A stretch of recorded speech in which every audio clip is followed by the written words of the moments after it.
Yesterday I did anything, well, ask me anything Tuesday, which meant, the chat room could ask me random questions as long as it was, decent questions.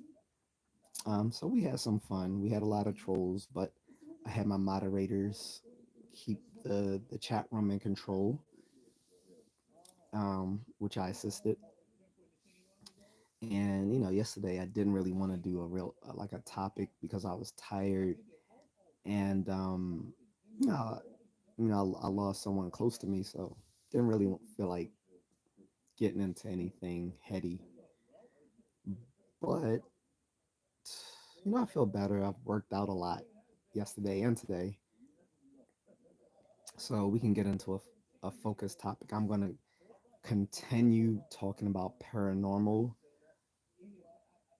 topics, continuing from last week.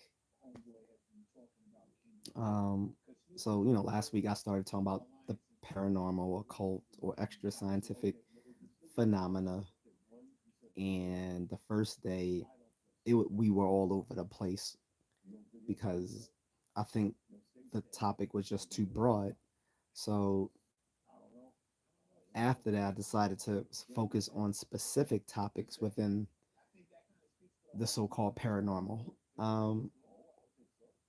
So we did astrology, then we did psychic readings, then we did spirits, um, and that's been it so far. Today, I'm gonna get back into that, and we're gonna talk about alien UFOs, not not just any UFOs, or sometimes they're now called UAPs, unidentified aerial phenomena. It's the same thing. They just changed it from UFO to UAP to make it sound better. Same thing. But we can get into it. I know a lot of people are abreast of some of the information that came out in the last 2 years in the news with so-called government documents releasing information on UFOs or UAPs, but none of it has been like showing that there were aliens involved, or that these things were even alien-based spacecraft. So we should get into that, right? So that's what I want to get into today. Um, I don't plan on being on too long because I'm tired myself. Again, again, I was still trying to work out a lot and get past you know the stuff I was dealing with yesterday. So I did a long uphill run today, almost like almost 12 kilometers, just like a long uphill run, multiple hills, but like just a very long uphill run generally, followed with some martial arts and stretching, and then I hit the weights, did upper body today since I did lower body yesterday, and then did uh like a really easy treadmill run. So that's it. So you know now we can get back to the paranormal topics. So again, if you're just coming into the chat, this topic is about alien UFOs and UAPs, whether people have seen them, whether people believe in them, why not, that sort of thing.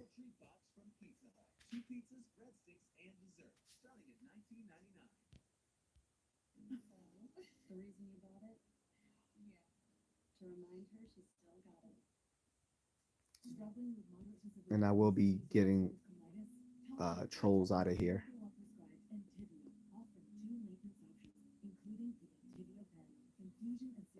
So there you go. Trolls are gone. Someone tell me make them a moderator or spam. No, I'll just fucking ban you from my fucking channel forever. Oh, little faggot ass Gen Z troll. Hate Gen Z.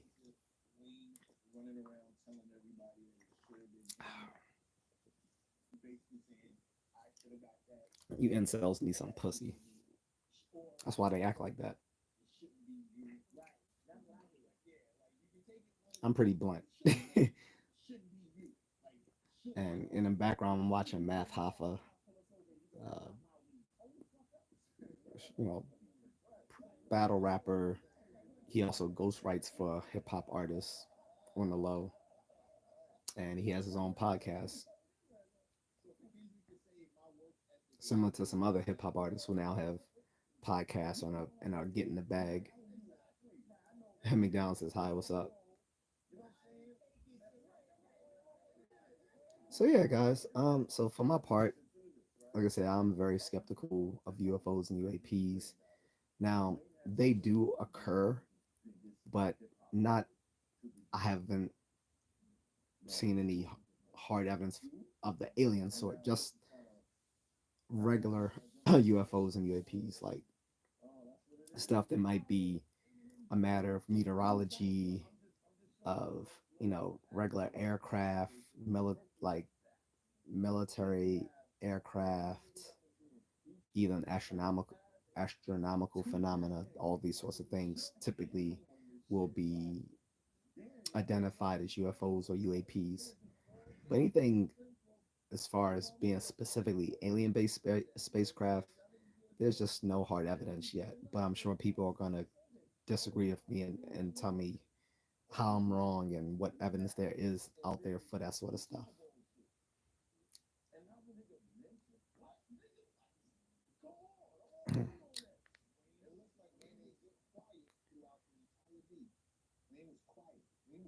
um, if if people can hear me, let me know. If not, let me know. I'm not interested in your real conversation, Guru, unless it's germane to this topic. If it's not germane to this topic, drop a super chat. I'm not talking about anything that isn't about my topic unless you drop a super chat or you're someone I know. If you're someone I don't know and you're not talking about something that is germane to my topic for this stream, then drop it in the super chat or I'm gonna just time you out.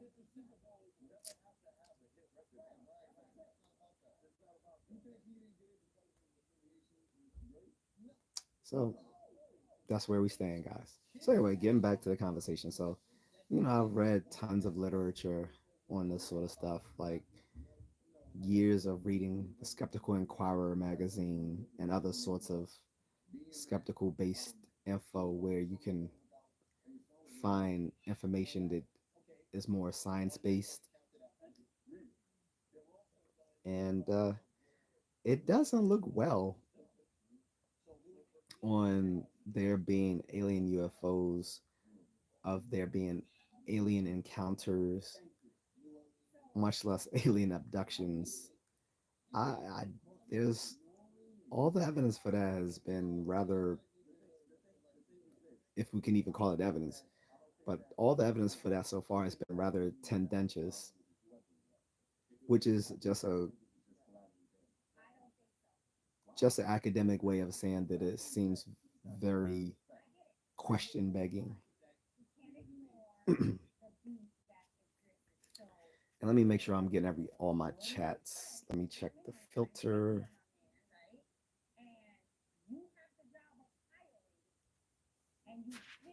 Uh,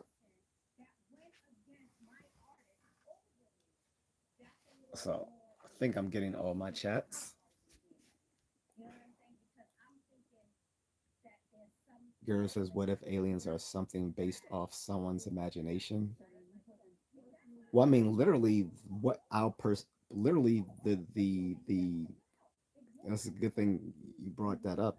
Literally, the prototype of an alien is based on something someone imagined back in the 50s, if not 40s, and became cheesy sci-fi. Our image of the alien who has the thin, frail body with greenish or gray skin, reptilian looking, with the large oblong head with the huge black eyes, nostrils with little to no nose, and the small mouth, and completely hairless. That all comes from like sci-fi from 70 years ago. So that is so our perceptions of aliens literally do come from people's imagination. And even earlier than that, like, if you look at biblical times, some of the things they imagine you might want to call aliens. I mean, they may have seen them as angels or spirits or jinns, but um, even still, like these things they were coming out of the sky, like these were stuff that people imagined. So I mean, pretty much aliens and stuff like that of that sort literally are based off someone's imagination.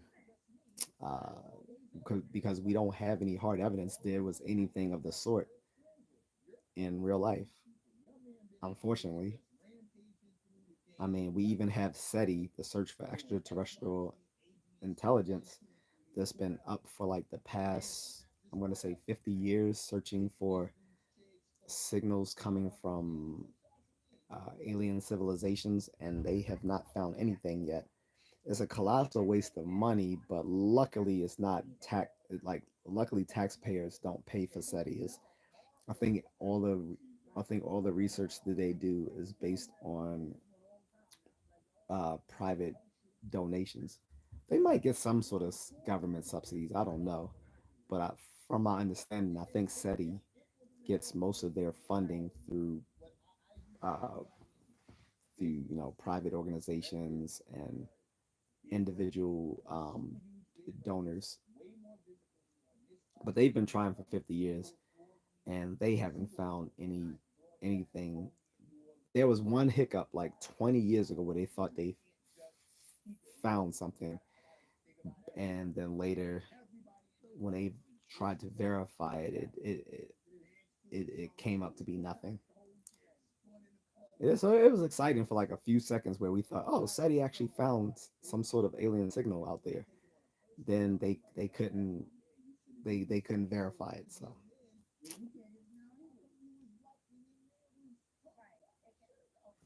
Asia says hello again. What's up, Asia?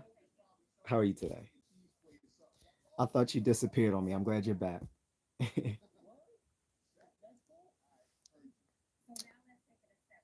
um, oh, so the topic again, guys, for people just coming in is, are alien UFOs or UAPs real?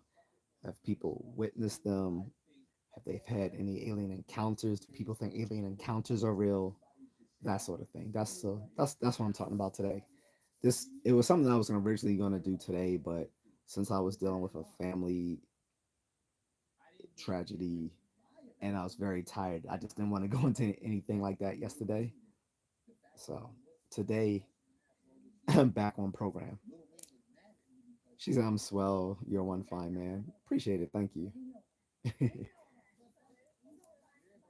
so um, so yeah, that's what we're getting into. And like I said, a lot of the information I got was from people from the Committee for Skeptical Inquiry guys. These are sort of the experts in, delving into all sorts of like paranormal and um, science topics, sort of thing. Um, they published the Skeptical Inquirer magazine, which I think comes out. I don't remember if it comes out monthly or bi-monthly. I think it's bi-monthly. They used to also have a newsletter which they stopped publishing about 8 years ago. I got the last issue of it, so I kept that one and recycled the rest.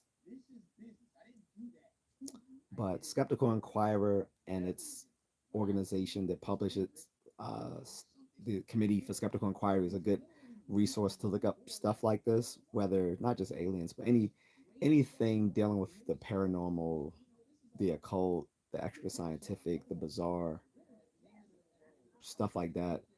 Also, a good source online. Well, first, well, Committee for Skeptical Inquiry is available online, and they're older. The the publications of Skeptical Inquiry, excuse me, Skeptical Inquirer, they're back issues. Many of them are available online for free, but to get the the updated stuff, you gotta purchase the magazine or get a subscription. Asia Ramsey says, "Have you read the book Chaos?" No, I haven't heard of it. What is it about? And by the way, thank you for saying I look good because I just came from the gym. Like yesterday and today, I got I got online like right after I came from the gym. So to for me, I think I look kind of rough actually. This is not me at my best. This is me after like 2 hours at the gym. So that's why I'm kind of like beat up.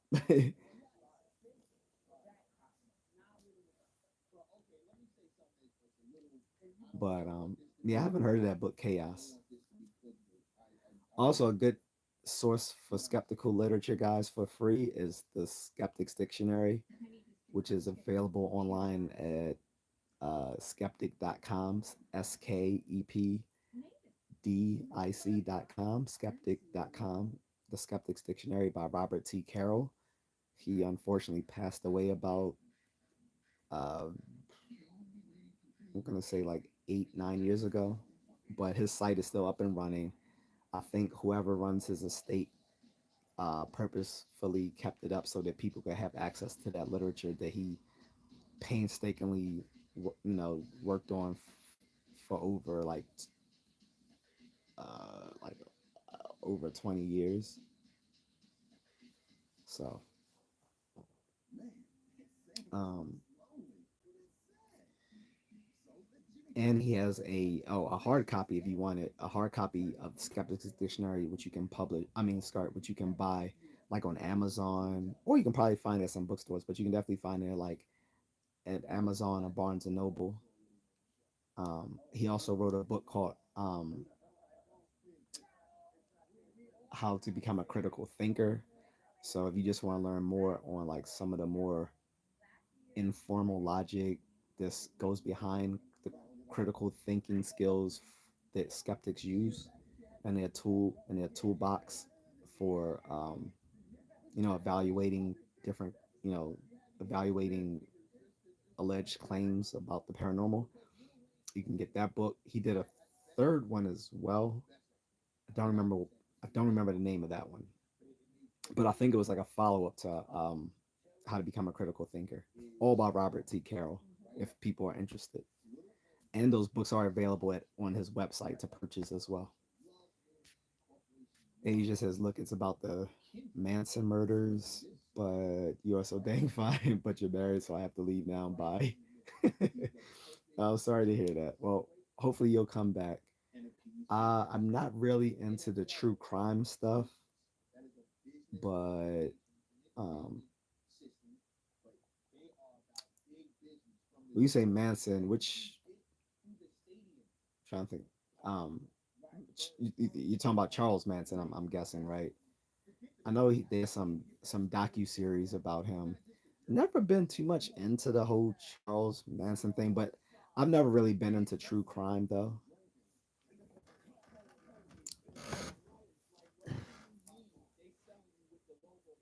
Oh, this dummy is back. Asia says, and you should read the Bible. You seem like you would love it. I have read the Bible. I've read it from front to back. I've also read the Quran. Well, as much as you can read the Quran. The Quran is not the Quran is not the sort of literature you read it like a book. It's sort of because a lot of it is a lot of what's written in the Quran is meant to be read more as in a poetic way, even in a way that's like lyrical. If I'm getting that correct, someone, any of my Muslim brothers can probably help me out with that. But yeah, I've read the entire Bible. I've read the entire Quran. Although, like I said, the Quran isn't readable in the way that the Bible is, so I had to kind of skim through it.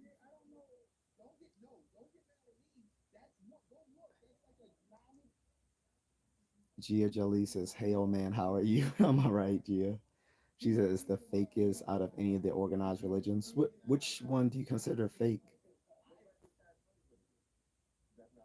Asia says you are so educated. So do you have a son or what? Not yet. Planning on doing that soon. Almost did a few years ago, but we'll be working on that soon. I have a bunch of nieces and nephews.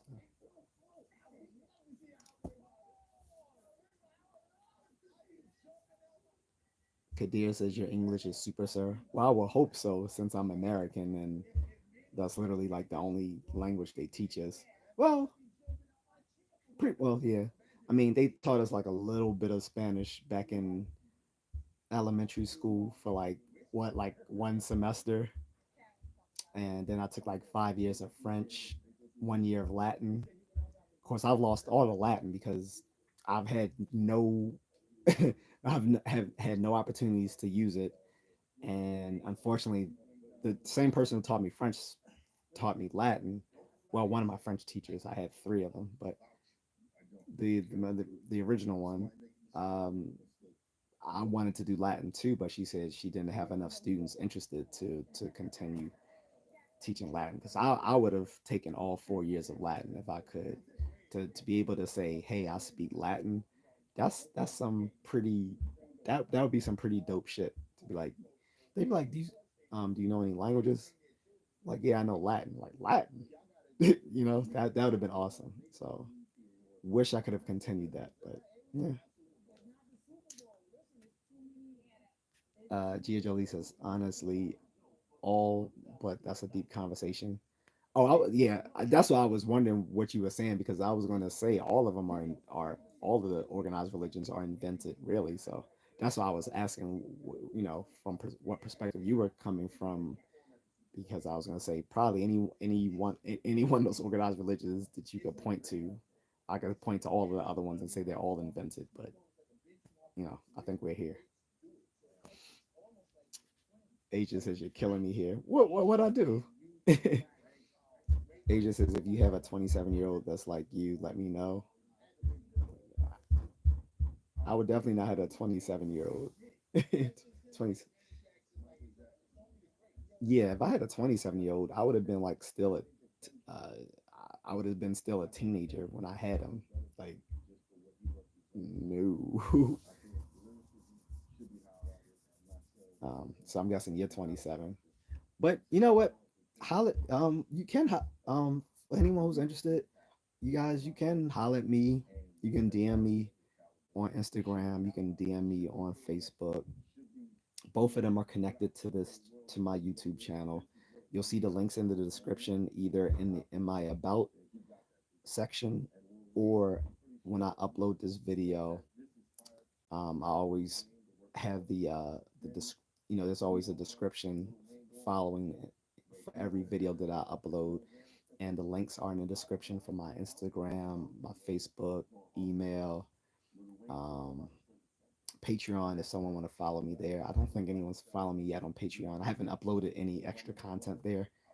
I do have some exclusive member only content here that people can check out. So FYI for the ladies, I do some working out in my members only content.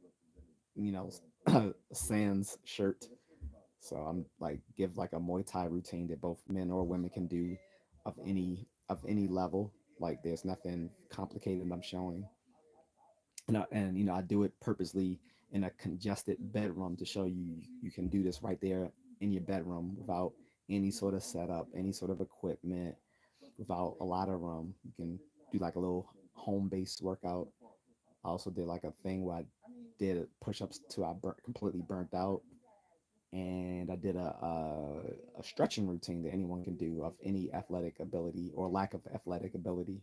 So all that's in my members only uh, content, and anyone can sign up to be a member at 299. So if anyone's interested, especially ladies, if you would have seen me, um, you know, working out, but definitely for the fellas, because like I said, everyone I'm giving out like legit like information. Like I said, doing like so like Muay Thai techniques, really basic stuff, or learning like a little army PT stretch routine. So Kadir says, you know Hindi? No, bro, I'm American. I don't know Hindi. I wish I did. Like, I wish I was a polyglot and could speak like five or more languages, but I only know I speak only American English, a smidgen of French, and that's it. And starting to learn a little Tagalog. Gia Jolie says, yeah, that's exactly what I mean. Okay, like I said, we're simpatico. Asia says I don't have any social media. She's I'm 20. Gia says I'm 27 as well. Okay, that's what's up. Asia says, hey. Gia Jolie says 97. Okay. Um.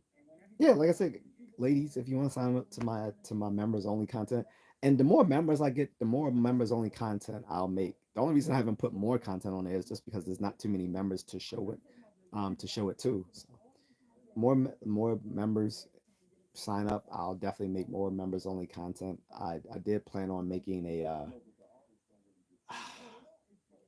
a follow up to the martial arts content I made, where I was going to just do a video just showing how to do like defenses, like defensive head movement, defensive uh, defensive blocks, and stuff like that.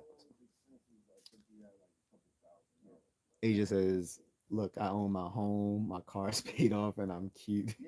Come holler at me." Gia says, "You wanting to go for Latin is interesting to me. Is so much hidden knowledge within that language." Well, yeah, one of the great things about learning Latin or any Romance language, really, but definitely Latin, is that it would have helped you with like SATs, like a lot, when you on the verbal, section, like knowing the Latin etymology of many of these words that we use, definitely would have been helpful, and it would just made you.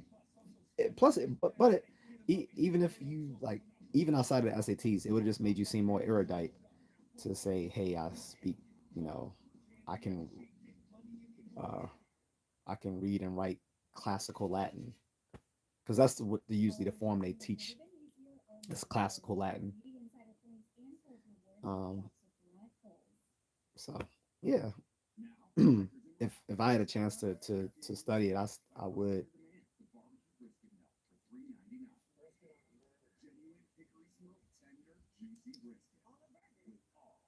Let me clear my chat here.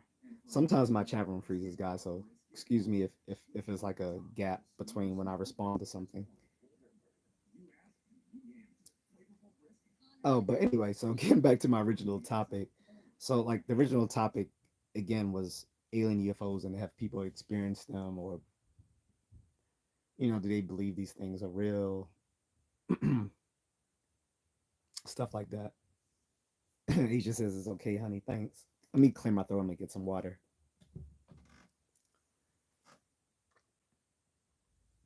Oh, besides the members only content, I have free content up as well that anyone can see.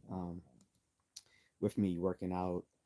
Um, I filmed part of my session when I was in Thailand at a boxing gym doing Muay Thai, and I filmed part of me training Penchat Salat in Indonesia. Um, Unfortunately, I don't have a video of me doing modern arnis in the Philippines, but I do have pictures of me practicing on my community tabs. Um, what else? Oh, I have a video of me doing an old um, Jikundo drill with a friend after we took a seminar at one of my friends at my friend's store,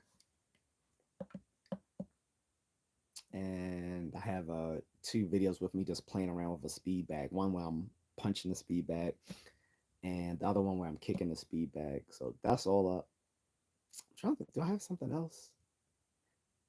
I was originally going to put up a video of me sparring this karate guy, but my cousin filmed, like, recorded in a format that I couldn't put it on my phone, so, and upload it. So I never got to put that. The only thing I had was like the very end of it where I was sparring one of the guys. So I was sparring three people. I was excuse me, sparring three people at the same time at this karate dojo. And this one guy went just decided to come in and clip me. And so I had the very tail end of that. I took the part off where I fall,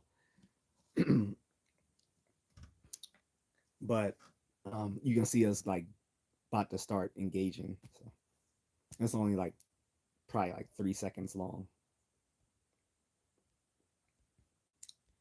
Um, Asia says it's okay, honey. Oh yeah, I already read that. Sorry. Asia says email. Yeah, my emails is linked in my description. Is amand at terpalum.umd.edu. Um, like I said, you can find it on my about section, or you can find it when I upload this broadcast for replay. You'll see it. If any of my moderators was here, they could post it in the chat room, but nah, none of my mods are here right now. Gia Jolie says, "Do you believe in the cosmic shift?" What do you mean by the cosmic shift? I'm not familiar when you say cosmic shift, because that could, I don't know, that could mean multiple things. So I'm not sure. Bob Smith says, "Know of any 2,000-year-old Corinthians hanging out anywhere?" Uh, no, I don't. Uh, there would be no one 2,000-year-old uh, around. Only thing like 2,000 years old are probably some trees. And I'm not even sure trees have been around that long.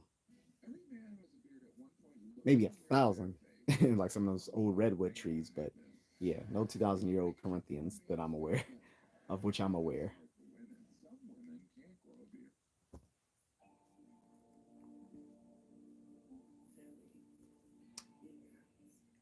So Argon Noble says you look like I really don't look like him. So um, here's my warning, my one and only warning for today's chat. Stop saying I look like Gus Fring. Uh, I don't. I literally look nothing like the guy. He's half black, half Italian. He's a very talented actor. He's been around literally since the early '80s. I first saw him in School Days. I look nothing like Giancarlo Esposito. Nothing whatsoever. You're just a moron. Asia says I would love to pick your brain, but I have to sleep now. Good night. Well, hit like you said, you're not on social media, but you can email me um, when you get a chance. Or you can just find me here again on my live streams. But have a good night. But guys, again, dude, I don't want a nigga telling me that I look good. So just on that alone, you're gone. I don't want a fucking dude, some fucking gay ass nigga telling me I look good. That's like that's so out of pocket.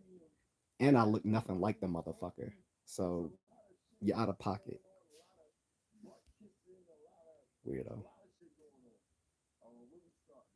Yo, I hate when these little. I'm sorry. I hate when these little fanukes come onto this channel saying I'm trying to give you a compliment. Man, nobody wants a nigga giving them a compliment.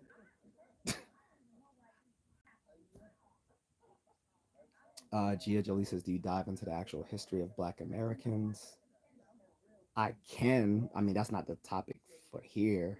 For this, I mean, for today. But I can, dive into history of Black Americans. But I don't know how that fits with cosmic shift because, like, again, I haven't heard of a cosmic shift that yeah. Um, but I have spoke on Black American history before. I'm trying to remember so yeah, I talked about like Black American history when it came to stuff like the Juneteenth and July 4th and Black History Month and I think something else. But I talk about it sometimes.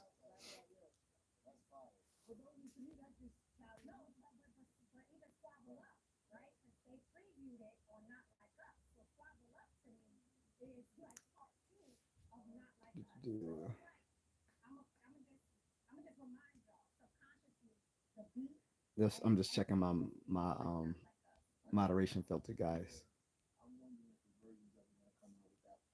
Mm,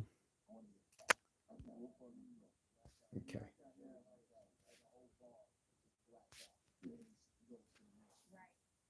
So watch another video of Math Hoffa. I usually would play like some music in the background. Um,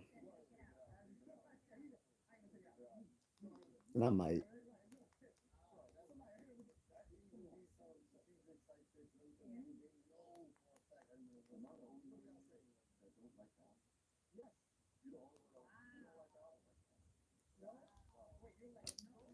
But yeah, I mean, like I said, I can talk about history of Black Americans, but that would be a topic for another day. Unless you wanna, I don't know, put in a super chat. But I was trying to stay focused on my paranormal topic today, which is alien UFOs and alien encounters. Like I said, from my own perspective, I find it highly dubious that people have witnessed alien UFOs or UFO encounters. Oh, what's up, Jake's wife? Forgot to acknowledge you. I'm sorry. She says I've never seen anything, but wish I could. She said, "Have you seen any UAPs or anything?" Not. I mean, yeah. So like I've mentioned a few days ago, like or, no, yesterday. I'm sorry. I've witnessed unidentified phenomena, but they weren't aliens. Like it wasn't anything alien. It was just like normal stuff. Like a week ago, I witnessed a shooting star, which was awesome. So I made a wish upon a shooting star. Um, and I told my wife, it was something special. Uh, what else? I've seen like weird lights before in the sky. Sometimes I've seen really bright things, and like I looked it up, and then I saw it was like, hey, this is Venus. Venus is visible to the naked eye at this time of the year. So looked that up. Then one year, this is about uh, 6, 7 years ago. Mars was pretty close to Earth, so you could see Mars with the naked eye. And I thought that was awesome. But my father, being more conspiracy minded, thought this was some sort of alien satellite or something. And I told him, I said, it's Mars. I said, but I couldn't talk to him, which is just fine because my father's a fucking idiot anyway. So yeah, um, but yeah, it was just Mars, and Mars was quite close to that we could see it from the naked with the naked eye. And I even looked at it later with my star binoculars, which I keep now in my bug out bag. Especially because like here is so much light pollution anyway. I can't really get a good grasp of a lot of stellar objects, unfortunately. But there's a lot of light pollution where I live. Most places there's gonna be a lot of light pollution unless you live somewhere kind of rural where there's a lot less lights from you know traffic lights and stores and buildings. Jake's wife says, "Oh yeah, I never considered them to be UAP, so I guess I have seen some." Yeah, I mean, so anything unidentified, you can consider UFO UAP. But I think that what happens is people get confused between saying something is a UFO and then saying something is an alien based UFO, which is a whole different criterion, right? Like, just seeing something in the sky that you can't identify is by definition a UFO.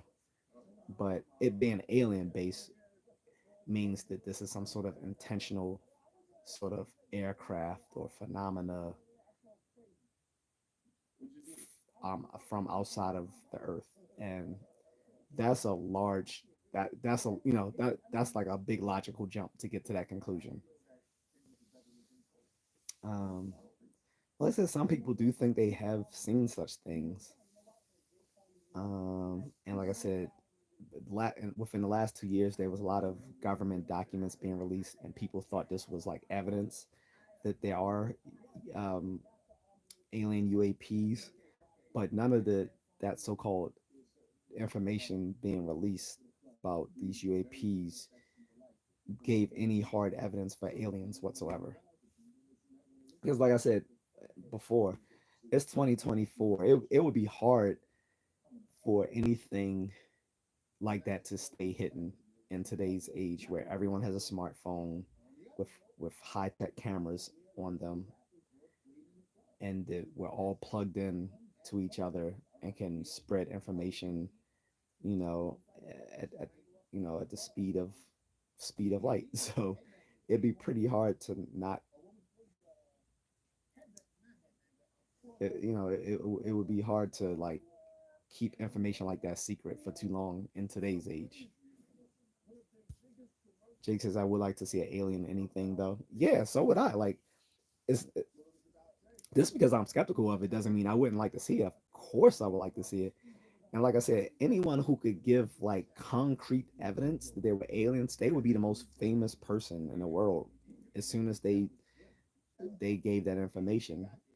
Like, so there's definitely like a lot of inspiration to actually be the person who discovers it. Because if you're the one to discover this stuff and you can prove it like beyond a reasonable doubt, like you're gonna be the most famous person in the world. You've had a close encounter with you know with an extraterrestrial. Um, but like I said, the fact that we that in 2024 we still can't find hard evidence is sort of gives us good reason to think that it's really not out there. Because like I said, if there were aliens out there nowadays in 2024, where everyone has an Android phone or an iPhone, or a Huawei phone, someone would have discovered it by now, and it would have instantly went viral. And as soon as they did, the Pentagon and many other organizations across the world would start looking at it in a different light. Like they wouldn't be fascinated in a way like, "Ooh, this is interesting." They'd be like, "Oh my God, what's going on?"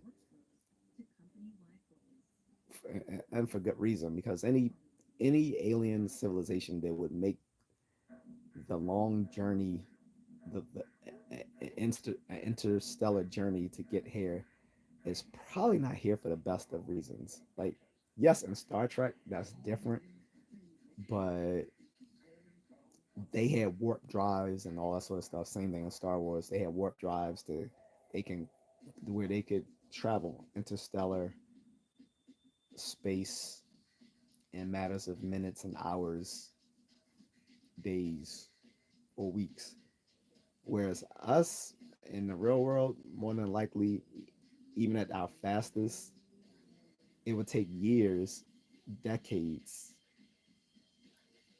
lifetimes to traverse interstellar space. And I'm not going to even get into intergalactic space, which is a whole other beast. But just interstellar space itself would be just a phenomenal feat to accomplish. That more than likely someone doing so would have been doing it out of desperation, not out of the need for exploration, which means they probably wouldn't be here on the best of intentions. So it would make sense that if someone did discover that immediately, like the Pentagon and some of these other organizations across the world will be looking at how do we defeat these people or things? And to be clear, the Pentagon does actually have contingency plans for contact with extraterrestrial beings because they have to take those sort of measures seriously. How we would be able to stop or challenge that. So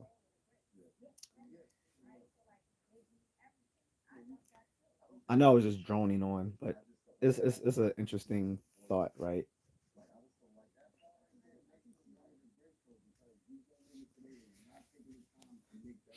Um, but like I said, I was definitely really open to that stuff when I was younger. I remember a movie that came out in 1993 about this guy who claimed to be um, abducted by aliens. Was very convincing to me at 15 years old, where I completely find it completely dubious today. But when I first saw that back in 1993, I thought it was convincing. I don't find it convincing anymore. Um, then another thing that fooled me was the so-called alien autopsy that came on TV came on Fox TV here in America back in like 1995. It was 95, 96, and it was narrated by the guy who played Riker, Commander Riker on Star Trek Next Generation. He's always on a bunch of little sci-fi docu series. The one he's I think most famous for is the one where it says "Is it real or not?"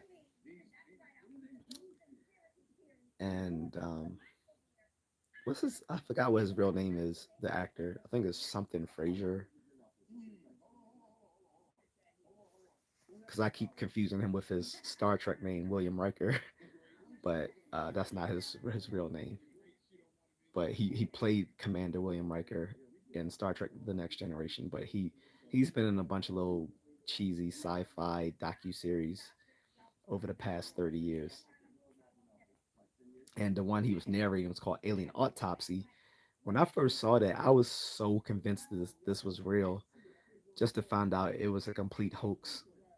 Like the people who made it admitted it was a hoax. Yet it got major airplay on Fox TV and was originally it was originally aired as a scientific discovery. Then later on, it was shown to be like a mockumentary and a hoax. Rohan's Tafari says, "I have, bro. You have what? Has some sort of encounter with aliens or something? Is that what you're talking about? You have?"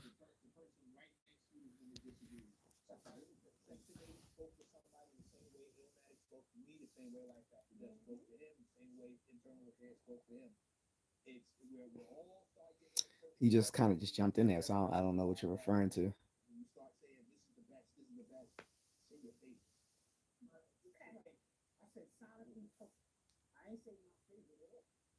Asia says you lied to me. Your email isn't in your description. Yes, it is. It is in my description. It's Aman 8HMA. N is in November. D is in Delta. At Terp alum. T is in Tango. E is in Echo. R is in Romeo. P is in Papa. Alum. A is in Alpha. L is in Lima. U is in Uniform. M is in Mike. Dot UMD. U is in Uniform. M is in Mike. D is in Delta. Dot edu. E is in Echo. D is in Delta. U is in Uniform. The email is in my description. It should be. So I didn't remove it or change it. I think they changed the format of the about me though, but I definitely uh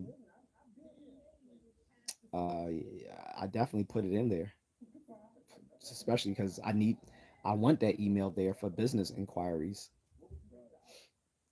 So I definitely made sure to have my email in there because I might get some sort of business inquiries from folks.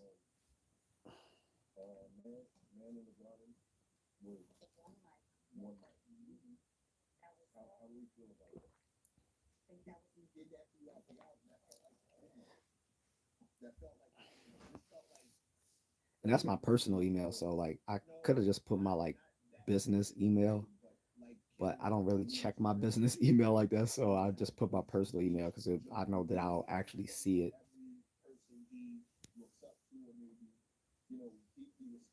Like my business email is through Gmail, and I rarely check it. I have to remind myself to check it, but my personal email I check every day. So that's the one I left there. It's my alumni email.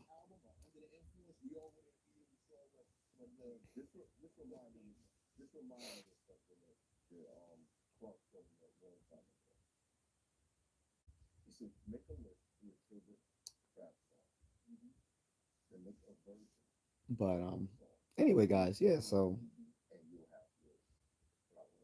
that's like I said, that's what I find dubious. And like I said, someone mentioned earlier that what if all aliens were just based on our imagination? And I was like, well, you kind of hit the nail on the head, buddy, because like pretty much they are. Like our whole prototype of what an alien looks like is based on something that came out in the early '50s in cheesy sci-fi movies, which is like this these reptilian-looking men with these long, slender bodies with big, oversized oval heads with huge, like dark black eyes, um, with very small, like mouths and nostrils, usually no ears, and completely hairless. Sometimes appearing completely naked, since the people originally doing it were in bodysuits. That's the prototype of an alien. It's stuck around for over like 70 years now. That's based on our imagination. Then, like I said, you can go into ancient history where people have had encounters with either angelic or spiritual beings. Because back then, they wouldn't have saw them as aliens. They would have pictured them as some sort of, you know, divine entities. So angels, spirits, gods, demons, that sort of thing. But they, all came from the sky. But back in those ancient times, usually those things were seen as pretty much more or less human looking, except for some of like the angels. Like some of the angels or spirits may have looked monstrous, especially in like Hebrew folklore, uh, Japanese folklore, um, or just in Middle Eastern folklore. Like these angels and spirits sometimes took on a sort of monstrous looking appearance. But regardless of where and when, it's all been based on our imaginations. We don't have anything objective on which to have based aliens on, because if it was objective, we'd be looking at just probably just unicellular organisms that look something like amoeba or bacteria or viruses and stuff.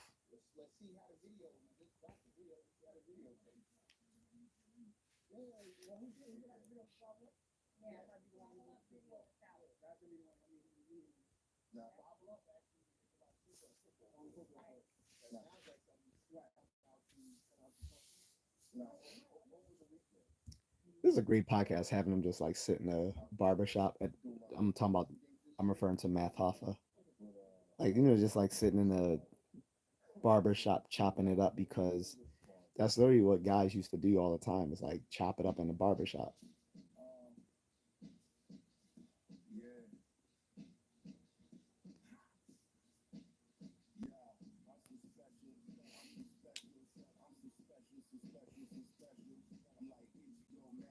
But so guys, no serious thoughts on this. I was hoping, because I know some of my moderators, we talked about it uh off screen. So I thought this might be a good topic for folks who are into this sort of stuff. So I'm actually surprised I'm not getting more play on it. But maybe because it's the holiday, well, it's the eve of a holiday, and people are more concerned about getting ready for Thanksgiving here in America, anyway. Overseas, I don't know. but this is one of those topics that is like universal, so we can talk about it across cultures. When you talk about like aliens and UFOs, this is one of those like sort of one of those little cross cultural topics, I would think.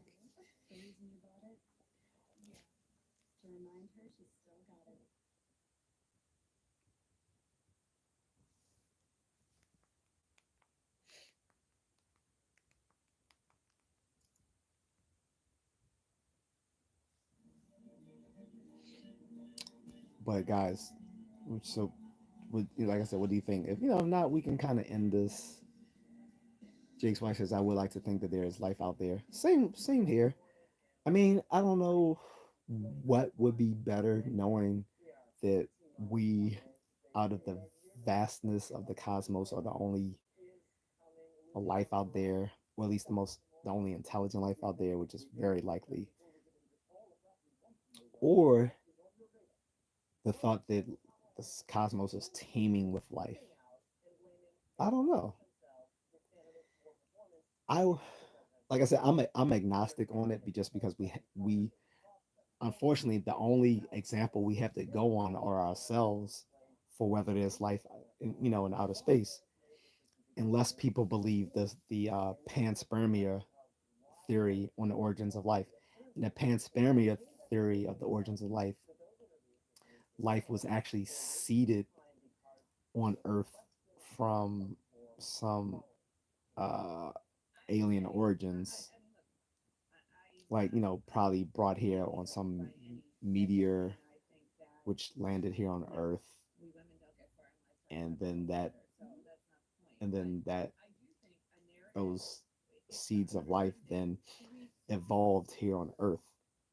So that's possible. Like it's just as possible as the organic soup theory of life, which was originally proposed by Charles Darwin, which was the thought that you know back when the Earth was completely covered in water and a very hot and unlivable place. There was like, some organic stuff floating about, which may have been irradiated by lightning or some sort of cosmic based radiation, and made that organic that organic material start self-replicating itself. So either one of those are equally viable, and both equally equally contentious. But if the panspermia thing was real, then that would mean, yeah, the cosmos might be teeming with life. And it's very, I mean, it's genuinely possible that that space is teeming with life. However, I don't know, it doesn't give us, even if we can say like the universe is teeming with life, that really doesn't give us any that doesn't give us inference to say it's teeming with intelligent life. For all we know, we could be the only intelligent life, because intelligence is just one of many evolutionary mechanisms or adaptations that a species could uh, could pick up to become more selectively fit within its environment. So for us, having have been able to have this computational um, to do this computational thinking and language, you know, gave us an ecological niche, um, which helped us survive. But for most other species on Earth, they didn't need to develop high intelligence to become to survive in their environment, become more fit. They developed other sorts of stuff like echolocation and you know other sorts of things. Jake's wife says, "I would." come more to believe aliens put us here before I would say there was a God that done it. Yeah, so yeah, I don't take that view either. That's obviously another origin of life. But I was just talking about the two scientific main theories on the origins of life. One was the panspermia theory, and the other one is the organic soup theory, for lack of a better word. So I don't know what they call it, but I've heard it just called the organic soup theory. Of course, there's also the the different theological theories, right? Agnes says hi, just checking in. What's up, Agatha? How's it going in Florida? Don't forget to give me my Miami Cuban sandwich, no cheese. She's I'm outside in West Palm Beach. That's what's up. Trying to think anything else I could possibly want from Florida. I really can't think of anything. Um, yeah, I can't. Well, other than going to this, Disney World, and Disney World seems not very good anymore. I would probably rather go to Disneyland in California or just go to one of the Disney resorts overseas, like the one in there's a good one in Hong Kong, there's one in Japan, there's like two of them in mainland China. There might be three in mainland China. I know there's at least two Disney resorts in mainland China, one in Hong Kong, one in Japan. I think there might be one in South Korea. Then there's Euro Disney. So I'd rather do any of the overseas Disney resorts.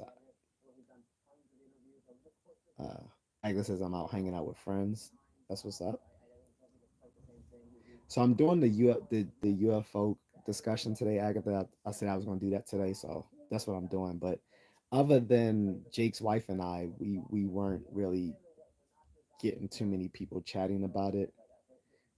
I thought one guy was going to say something more about it, Rohan's, but he just kind of disappeared.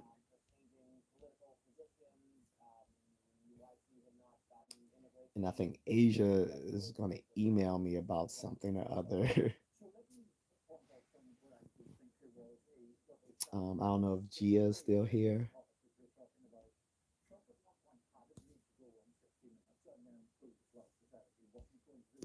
but she seemed interested in talking about Black history, but I can do that on another day, of course. Um, she still didn't explain to me what a cosmic shift was. I don't know, like when I think cosmic shift, I was thinking like paradigm shift or something else. So I could have been completely off base.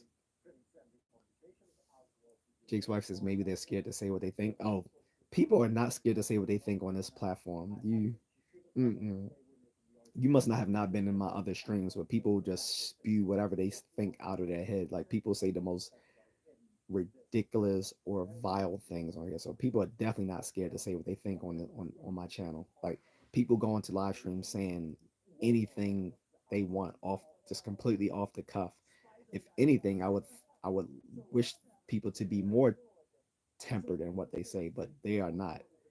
People have no filter, especially at nighttime. People don't have any filter.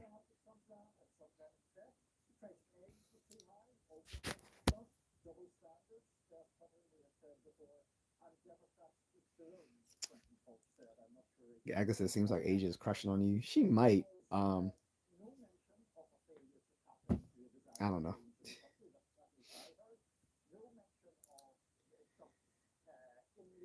Jake's wife says, "Oh, I've seen some of it." Oh yeah, yeah. I know you had to see some of it. Like I said, there's no filter. Jake's wife, like they don't.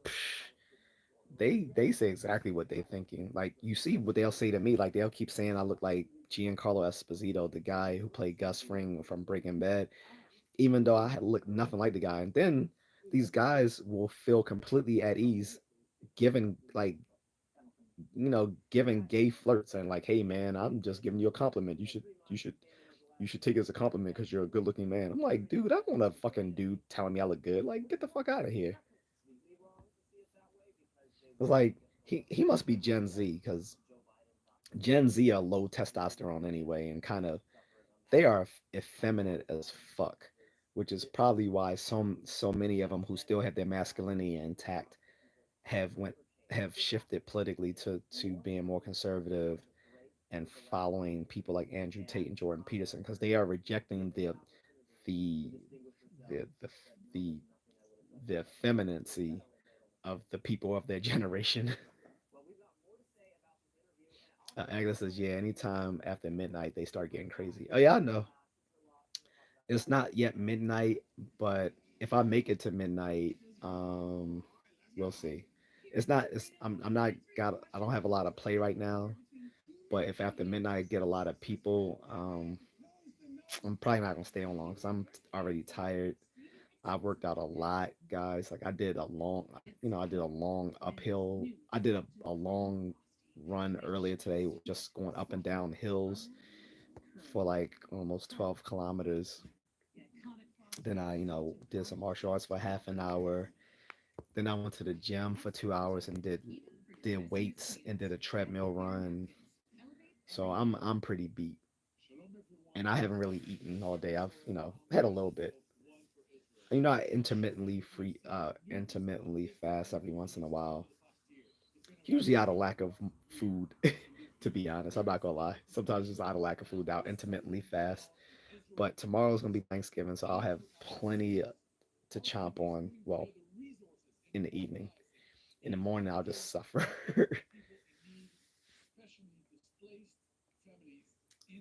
So she says, "So how you doing today?" I'm doing better than yesterday. Like I said, that's why I always when I'm blue or upset, I just work out better than psychotherapy. Working out is better than psychotherapy for guys at least. I can't say for women, but for guys, working out is way better than therapy. Facts is hey again. What's the topic right now? Uh, the topic is on alien UFOs and alien encounters. Have people witnessed them, and do they believe it's real?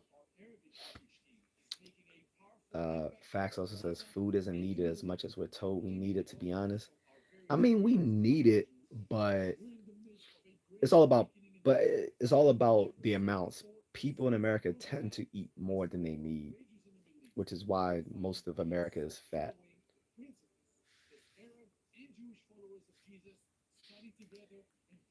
and they're not physically active.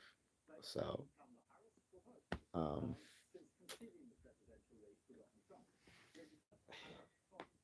but yeah, a little. I don't like fast.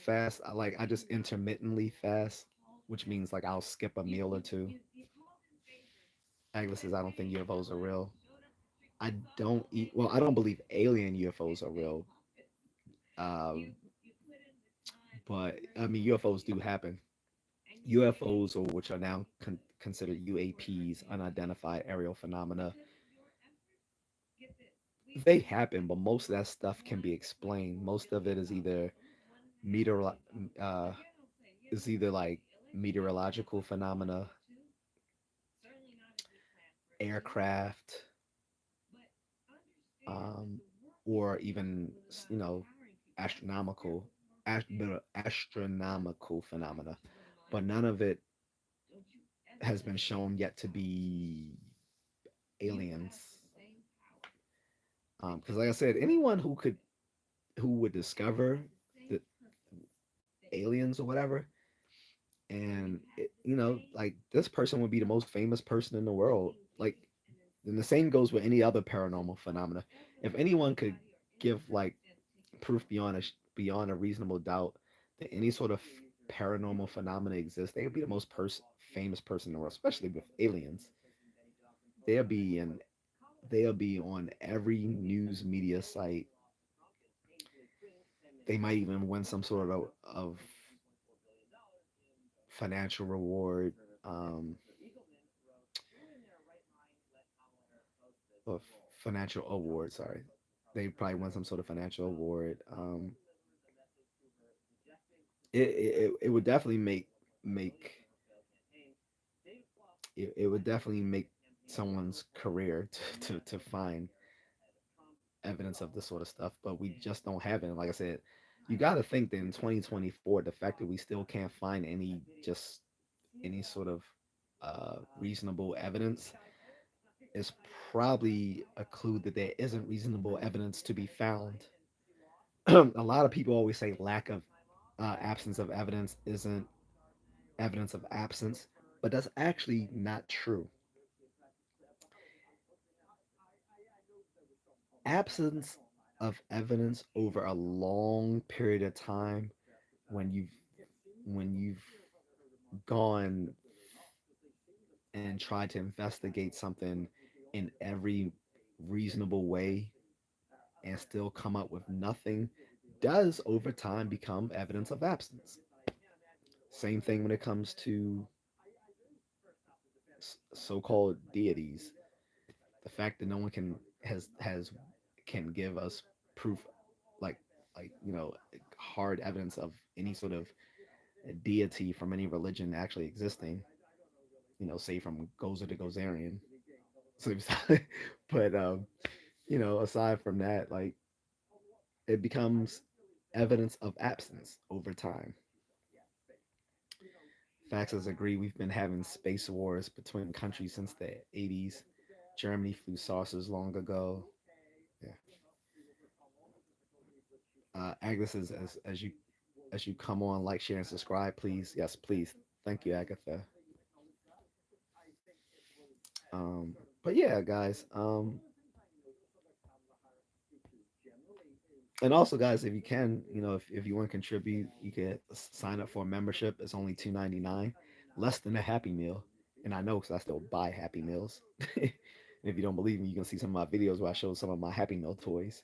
Like my last one I bought was the Yu-Gi-Oh toy. Like, they 2 months ago they had a toy where they fused Hello Kitty with Yu-Gi-Oh um, cards. And so the first one, it was like I think four of them. So the first one was Hello Kitty mixed with the Dark Magician, and I got that.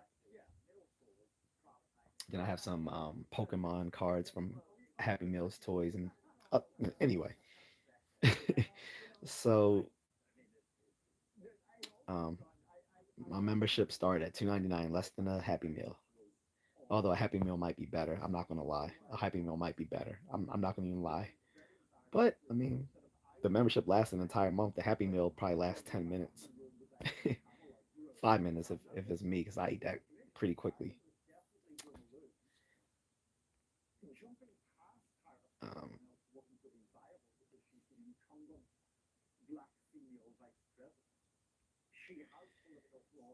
but yeah, like I said, in 2024, we're smack dab in the information age and in the space age. So, being that we've been in the space age since the 70s, late 60s, and then we got into the information age somewhere around the 80s, 90s. Everyone has high speed internet, smartphones with high tech video cameras on them. We should have seen something by now if there's something to be seen. The fact that we haven't seen anything yet, and people have been looking for these things for like over 70 years now, points to the fact that there's probably nothing to be seen. There are UFOs and UAPs, but none of them have been alien based. Like, the UFOs and UAPs we have witnessed so far have all been either stuff this meteorological phenomena, regular aircraft, or very high speed military aircraft, or astronomical phenomena. Things like meteors and meteorites. Like I've told people several times already. Like, I got to see a shooting star while running a week and a half ago, and that was awesome to see a shooting star. Made a wish, still hoping it comes true. And like a shooting star, that would be considered like a UFO. Like, I can't identify what it is, but presumably a shooting star is usually a meteorite in the atmosphere, and it gives that little tail of light and that bright flash. But it can be other things, but what we consider a shooting star could be like multiple things, but usually it's like a meteorite. But that would definitely be something that can be considered a UFO or UAP. Seeing a bright flash of light in the sky, that can be that would be a UFO or UAP. Although it might just be something very mundane, like a ball of lightning. Yes, lightning can come in that form of like a ball. Also, some things drop from planes all the time. I I remember hearing about how the stuff from their bathrooms would just drop, like be just chucked out of the plane, like a, and it would just, and it kind of would like freeze up in the sky. It would just be like a big blue icy mass falling from the sky, which is nasty. um, uh, Frequently, pilots will misattribute what they see in the sky because of distance and light and all the sorts of things that go into like being very high up in the sky. J.A.C said that would be gross. It is gross, but yeah, that I don't know if that still happens, but yeah, that used to happen. Like apparently they would just chuck the bathroom remains out of the plane, and it would freeze in the sky and be like this little blue blob of ice and fecal matter and urine. So that's disgusting. Yeah, you can look that up too, if you like. But yeah, that's kind of nasty because I think sometimes that has been confused with being a shooting star too. Has been like the little uh, plane, uh, the stuff ejected from planes.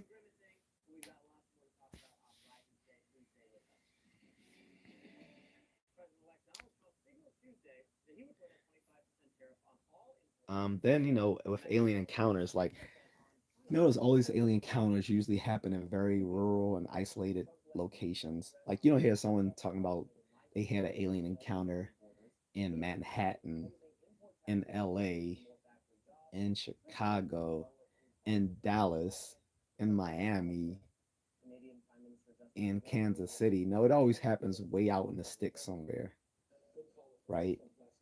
And often these people have been drinking, getting high. They have a history of mental illness. Um, they may be down and out on on their luck. All these things are motives for them not seeing what they claim to have experienced. Um, I remember one particular joke from the Ghostbusters when Peter Venkman asked the librarian. He said, has she been recently menstruating or anything like that?" And she was like, "No." And I guess the head of the library, he said, "Why?" He was like, "Why would that matter?" He's like, "Back off, man. I'm a scientist." And it kind of is funny as hell, but he was actually right because there is actually a mental health condition where people where for women to have is it's a type of I'm sure most of you women already know this, so I'm like I know I'm mansplaining right now to all the women in the chat, but there's a mental health condition where it's a sort of like menstruation uh, uh, situation that's I forgot what's instead of it calling being called PMS, it's called like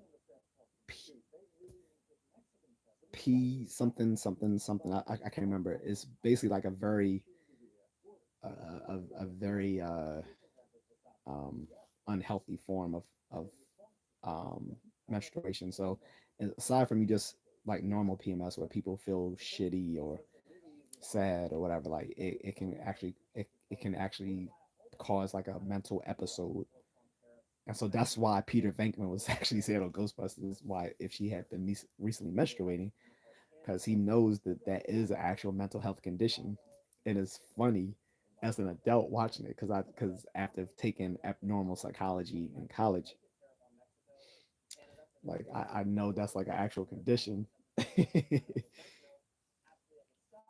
I would have to look it up to find a name, but I'm pretty sure some of you already know what I'm talking about. Well, the women are anyway. Some guys are like, "What? There's a mental health illness associated with menstruation?" Yeah, it is. But in any case, I love Ghostbusters. If you can't tell, I have the DVD. I have a I have a vintage Egon Spengler action figure. I bought him like after the actor died. Not Ivan Reitman. He died too. The original director Ivan Reitman. But I'm talking about the other producer along with Dan Aykroyd. Forgot his name, but you know he was also in Stripes with so um, and he was in some other movies. Very cool Jewish actor. I guess his menstruation sucks. LOL. Yeah. Well, I mean, you still got several years to go, though, right? I know Gia got some years ahead of her, if she's still here, and Asia has some years ahead of her. She said, "Let me know if I have a 27-year-old son." I was like, "Man, uh, I would have been a teenager if I had a 27-year-old son."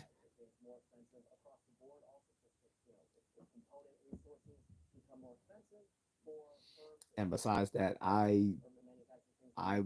one of the things I refused to do when I was younger was to have a kid out of wedlock or illegitimate child or love child, however you want to term it, because I was one, and I think kids born out of wedlock have a harder time than kids born within the confines of marriage.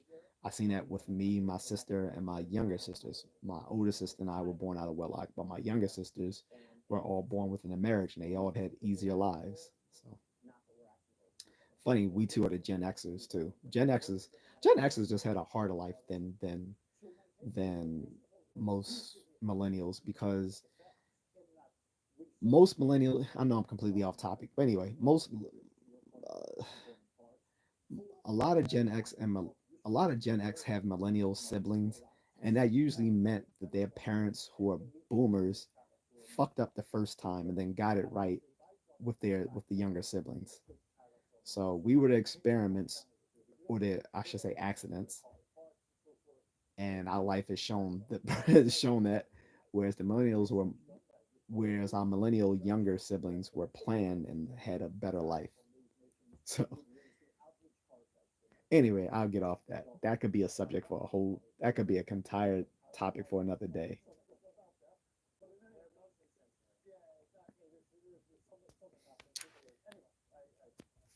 But yeah, like I said, Agatha, I don't believe this. Most of the stuff I'm bringing up, these paranormal topics, none of them I actually particularly believe in myself. But I have to, be open minded just because, like I was saying, this. I'm using the paranormal topics as a way, as a sneaky way of sh- teaching people critical thinking skills and skepticism without it being too didactic, right? Also, if I just came across and said this is bullshit, this is bullshit, this is bullshit, this is bullshit, no one want to listen because if people genuinely believe these things, or at least if they genuinely, uh, I won't say genuinely believe these things, but if they sincerely avow that these things are true, then it would be insulting just to kind of just dismiss it outrightly instead of exploring the topic with them and seeing if we can meet somewhere in the middle, right? Um, and like I said, even though I don't believe in these things, I always leave it open that these things could be real upon further evidence, like in the light of in the light of reason. Sorry, in the light of evidence, you know, almost most any belief is can be revised or revised, changed, or modified, even you know seen become true or false upon like the light of evidence, with the exception of just a few beliefs. Like light of evidence isn't going to change like beliefs dealing with like logic or math. That's a more extreme a more extreme belief to think evidence can change logical truths. But anyway, this is I was really believing that astrology was real, especially when I was in high school. I never thought that was real. Even when I was younger, I believed in like the ghost and alien stuff when I was little, but I never really believed in the astrology thing. I think that's more gender based, probably. I think more women are groomed to believe in astrology and horoscopes and stuff like that. I really never believed that stuff. I guess as in college, I started to think differently. That's cool. Well, did you ever tell me what you majored in?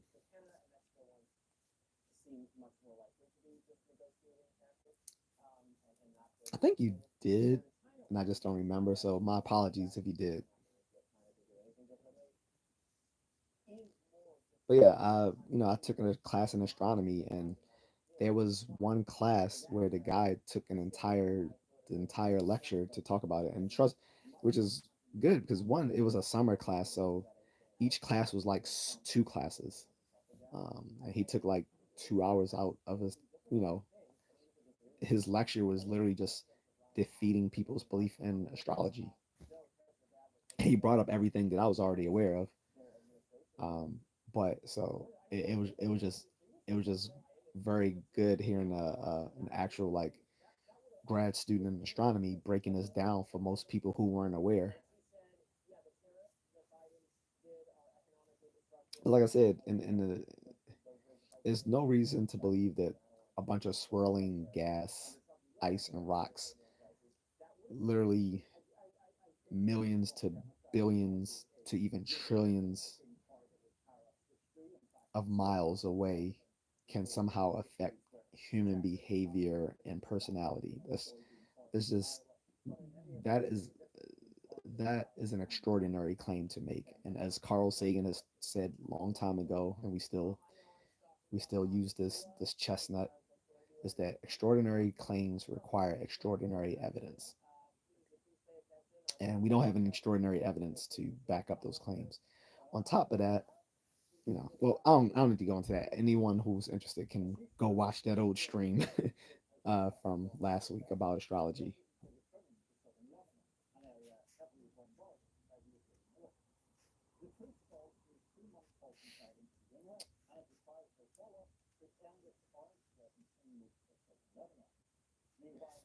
But yeah, but like same thing with the alien UFOs. It's an extraordinary claim, which requires extraordinary evidence. And like I said, we are well in position to verify any such claims nowadays because we all have access to smartphones with high tech cameras on them, and we all are connected to each other throughout the globe through the internet.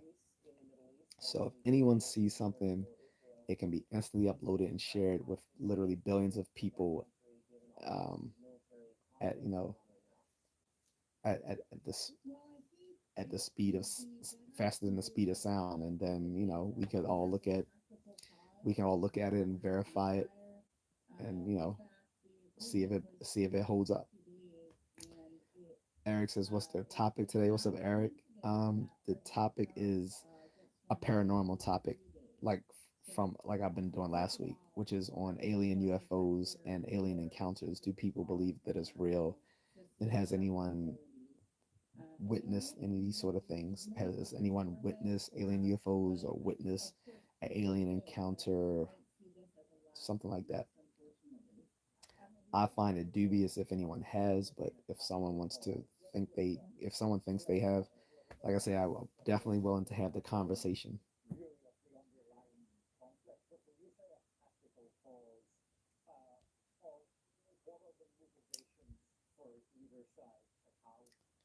Yeah. Agnes says by now, although space research would have revealed something. Right. We even have Space Force now. We have a whole military branch uh, focused on, uh, you know, dealing with things in outer space. Even though its main mission is to deal with like foreign adversaries here on Earth, obviously they're going to have the capabilities to examine any evidence coming um,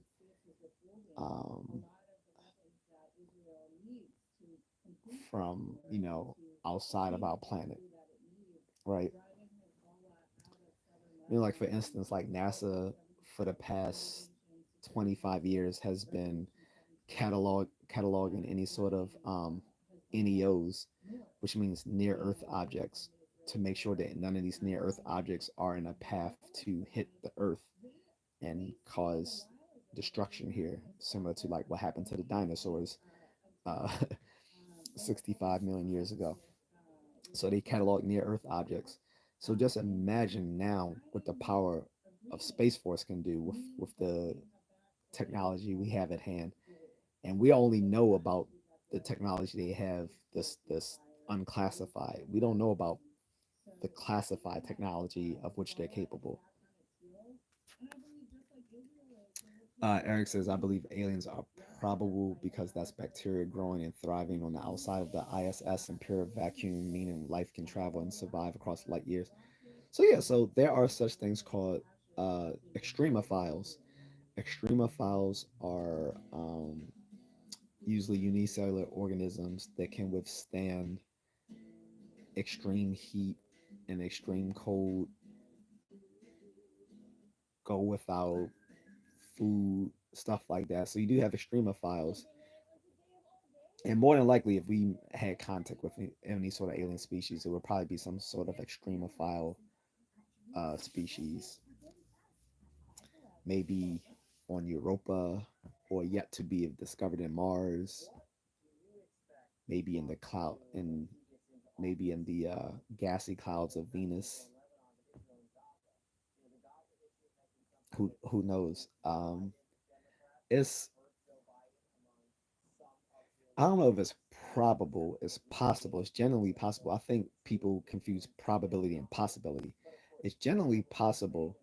The probability is low because we don't have we the only the only singular probability estimate we have are ourselves. You can't make a probability is based on a group, not an individual. So at least in standard probability theory. If you're talking about other sorts of mathematical probabilities, we don't have to go that far, but we can just stick with standard probability theory. Okay, and that like there you can't make any in probability theory you can't make any predictions based off of a single probability. And when it comes to aliens, unfortunately, like well, the only the only probability we have is of ourselves. So we have nothing else to extrapolate on how likely other planets are teeming with life because we only have ourselves as an example. I mean, our planet as an example. But it's genuinely possible that there's life out there, but we we really can't measure the probability of that other than really specious sorts of thinking through like things like Drake's equation, stuff like that. In Drake's equation, the problem is there aren't any actual like numerical values. You can literally plug in any value you want, and then it'll give you different probability estimates. But the values are all arbitrary.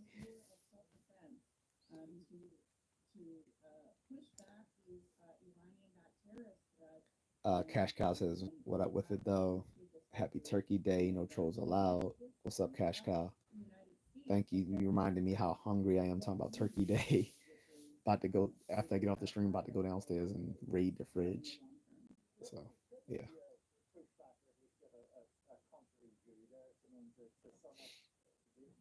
Sorry, just reconnected, guys. So if I lost anything, let me know. Check my. I have to keep tinkering with the chat filter to make sure I haven't lost anything.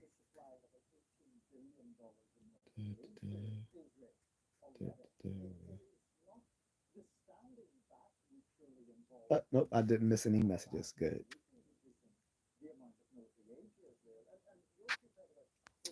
But yeah, like I said, I would be open to there being aliens. It would be a great thing to discover. Like I said, anyone who does discover it is going to be instantly the most famous person on the planet.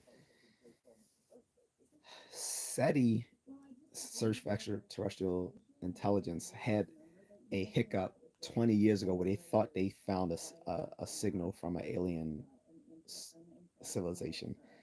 Unfortunately, they could never verify that signal, and if it turned out that it was probably just a statistical noise. Unfortunately, Eric says if aliens do visit us, it wouldn't be like War of the Worlds or Star Trek. It would be more like the colonialists visiting the Native Americans and giving them smallpox with the unknown diseases. So there are actual like different contingencies of how that happens. So here's the thing: like more than likely, anyone visiting us in the vastness of interstellar space probably wouldn't be here on the best of terms because interstellar space is so vast. And I'm not even talking about intergalactic space. I'm talking about interstellar space within our galaxy. Just traveling from the closest star system to us, which is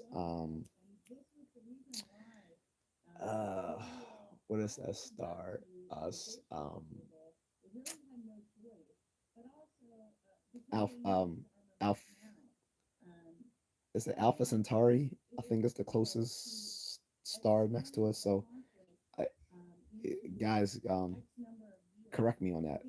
But whatever is the closest star. So just traveling from the closest stellar system to us without the capability of warp drives like you see in sci-fi and sci-fi like Star Trek or Star Wars would take literally a lifetime um, to get here, like centuries, even with the fastest of space vehicles.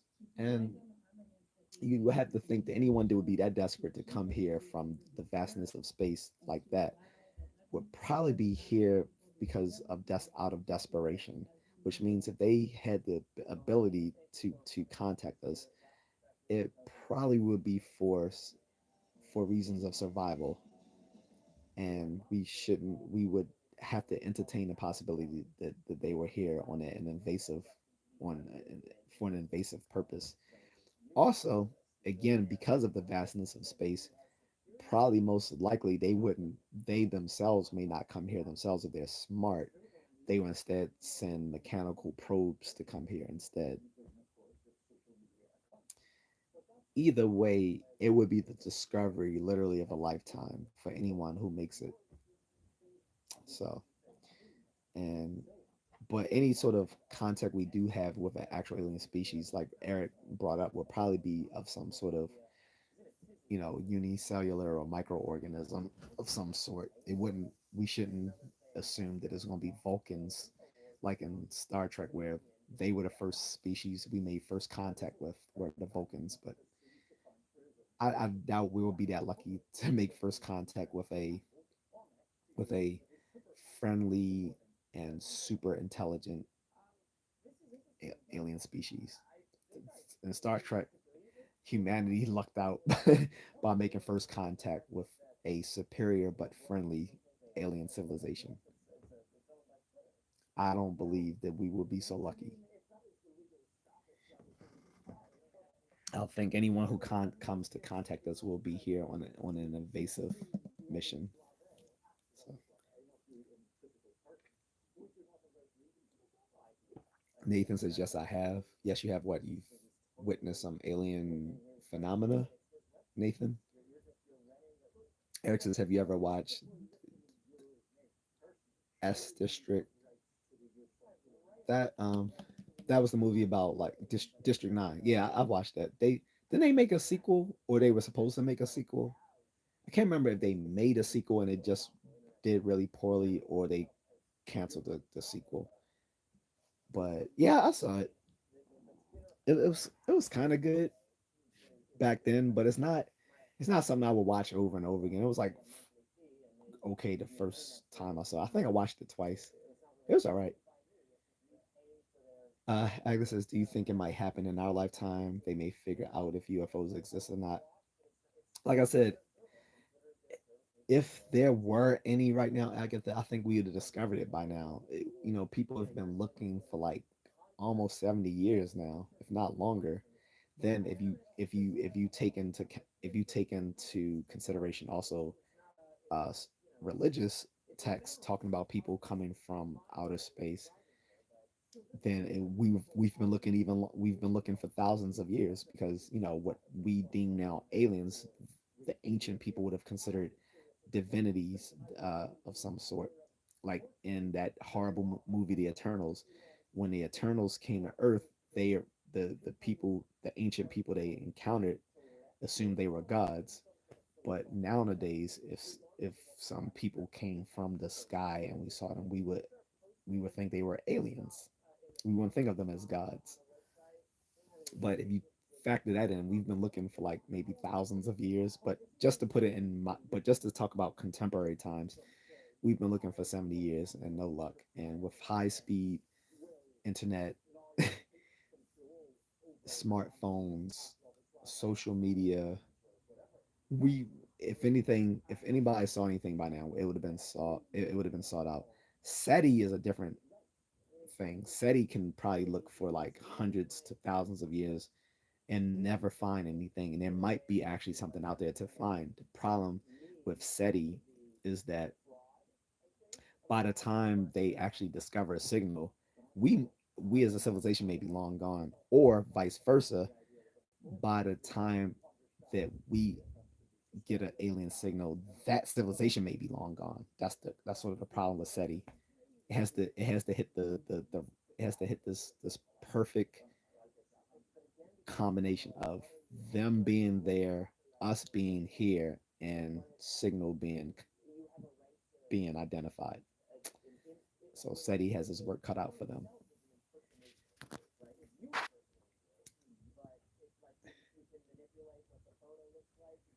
Eric says they never made a sequel. Oh, they were supposed to then. I do remember. Okay, so they never made one, but yeah, they scrapped a sequel. They were supposed to have made one, and I think they scrapped it because the first movie didn't wasn't that profitable.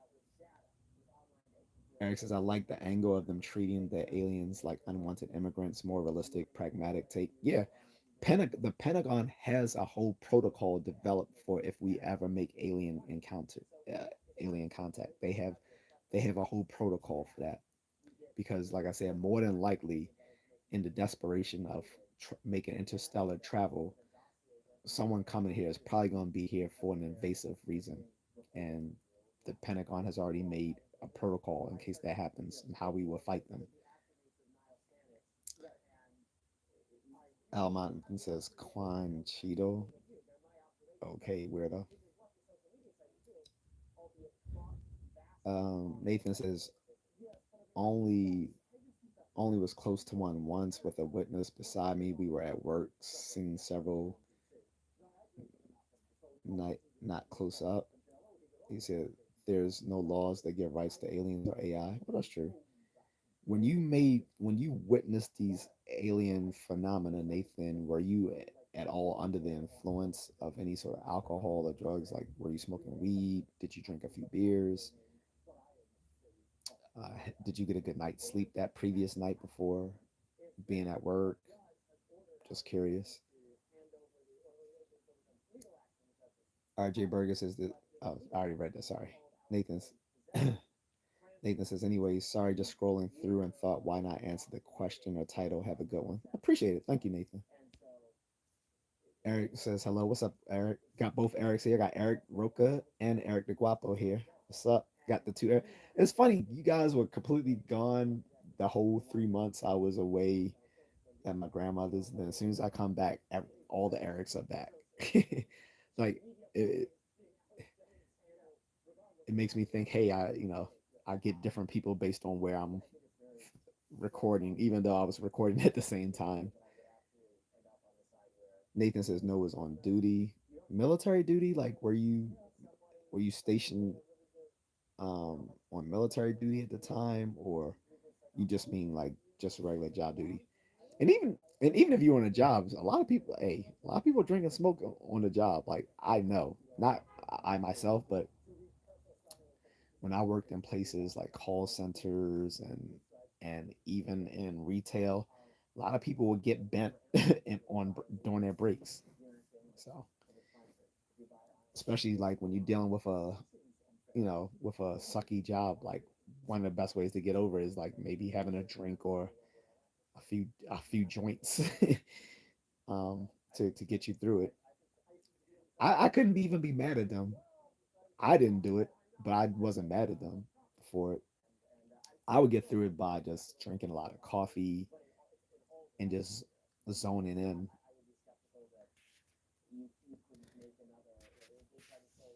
Eric says we come in waves. Nathan says granted, but no as sober as it gets. Okay, that's fair enough. Fair enough. Agnes says like, share, and subscribe. Thanks. Thank you, Agatha. Eric says, well, I got to separate you two. Eric the Guapo says, do you think there is extraterrestrial life, advanced life, not some bacteria frozen at the cap of Mars?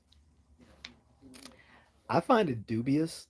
Here's the reason why. Like, people who have a background in biology are more skeptical about intelligent life teeming throughout the universe, as are people who might have been still scientifically minded, but maybe coming from a physics or astronomy background, who think is the possibility is also probable, is also highly probable. I don't find it very probable. It's genuinely possible, but the reason why I don't think there's going to be a lot of intelligent life is, as I explained earlier, is that intelligence is just one adaptation that a species can evolve to have to become more selectively fit within their environment. All these adaptations, like intelligence or echolocation, or or being very fast, or flying, or spatial navigation, or being able to navigate the seas um, by being able to contact the geomagnetic waves of the earth the way whales do. These are all different adaptations that we all have. It's just that ours was intelligence. It has to be a causal chain of historical accidents that will lead a species to develop intelligence in the ways that we have it. Our intelligence is a matter of the way it comes from the way we process. Our minds have become good at computational processing. That's why our language, both language and both language and cognition in humans, is um, a sort of computational process. Um, Not only computational, but it's also uh, representational, and that unless, well, if you're coming from a religious background, then you might believe then that was um, intent that was intended by some being. Then you get into the questions of, well, did that being also see that sorts of intelligent life throughout the cosmos or just here? Because according to religious texts, it would only have been here, unless you believe in the Chronicles of Narnia. But in any case, um, outside of a religious context, it is possible to have intelligent life elsewhere, but it would be very difficult for it to happen because it happened here just through a bunch of historical accidents. And I just find it highly dubious that if there is life teeming throughout the cosmos, that most of it, if any of it, is intelligent like we are. I'm pretty sure we'll find, if life is teeming on other planets outside of Earth, it seems that there will probably be unique adaptations that we've never seen before on those planets,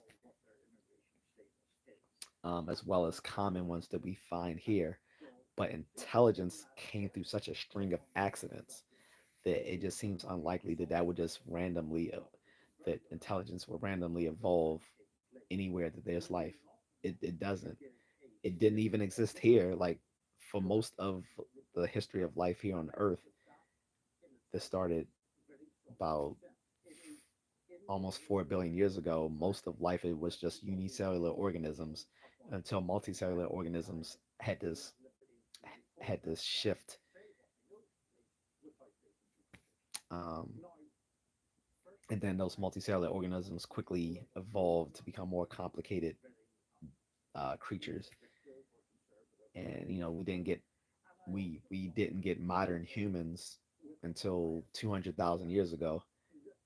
And if we're talking about like modern psychological humans, that's 60,000 years ago. And then we didn't get human civilization until 6,000 years ago. So it it would be hard to discover. Then the other problem is just the vastness of space again. So by the time that we could actually prove that there was intelligent life somewhere else in space, that civilization might be long gone, and vice versa. By the time another another uh, intelligent life somewhere else discovers us, we may be long gone. So that's the other problem with it. So it's just a lot of factors.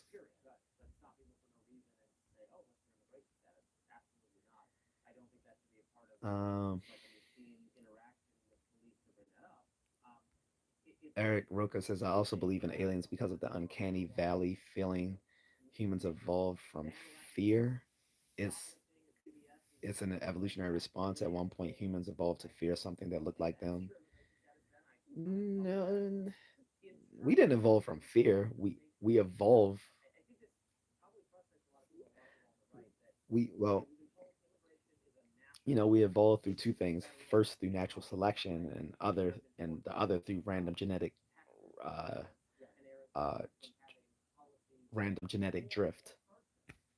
And they interact random genetic drift and natural selection. So through natural selection, which is probably the largest process through which we have evolution. If a particular individual of a species, you know, has some particular ni- niche about them that make them outcompete their their their uh their peers, he's going to reproduce. He's going to be more successful in gathering food and reproducing and spreading that very thing onto his children and their children and so on and so on. Whereas the other ones who didn't have it will either die out or find another place where they can be more selectively fit with their own niche. And then you'll have random genetic drift where um, you'll just have random mutations, and it just so happen these mutations make someone work out for a particular group of animals of some sort, and it spreads throughout that environment. In any case, we didn't evolve from fear. That's as far as you saying. I think maybe you're talking about how men, at least human males, have bodies are adapted for fighting other males. That's not unique. Other animals have done that too. Well, at least other primates, I should say. Other primates have also evolved bodies that make them uniquely suited to fighting those of their species. But this is particularly pronounced in humans. Men are literally built for battle against other human men.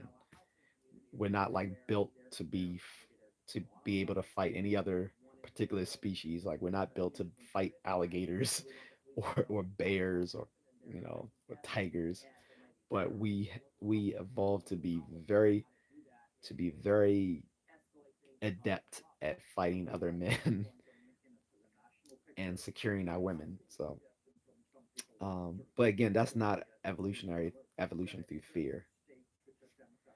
I think you probably meant that in a different way, though. Ant-Man says there's definitely, without a doubt, just not in our galaxy. With all the galaxies out there, there's got to be some type of humanoid life form. You keep saying, well, you're saying there got to be. There doesn't actually have to be.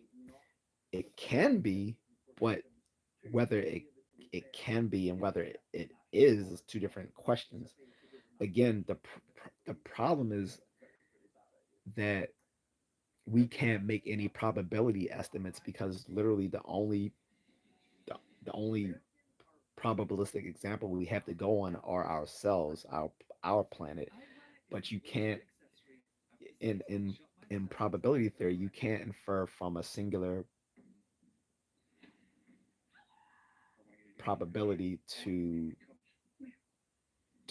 and extrapolate to that for an entire proposed group, because that's not how probability works. Probability works on groups, not on individuals.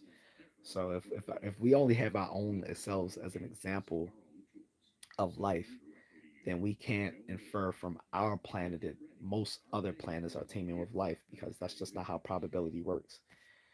Um,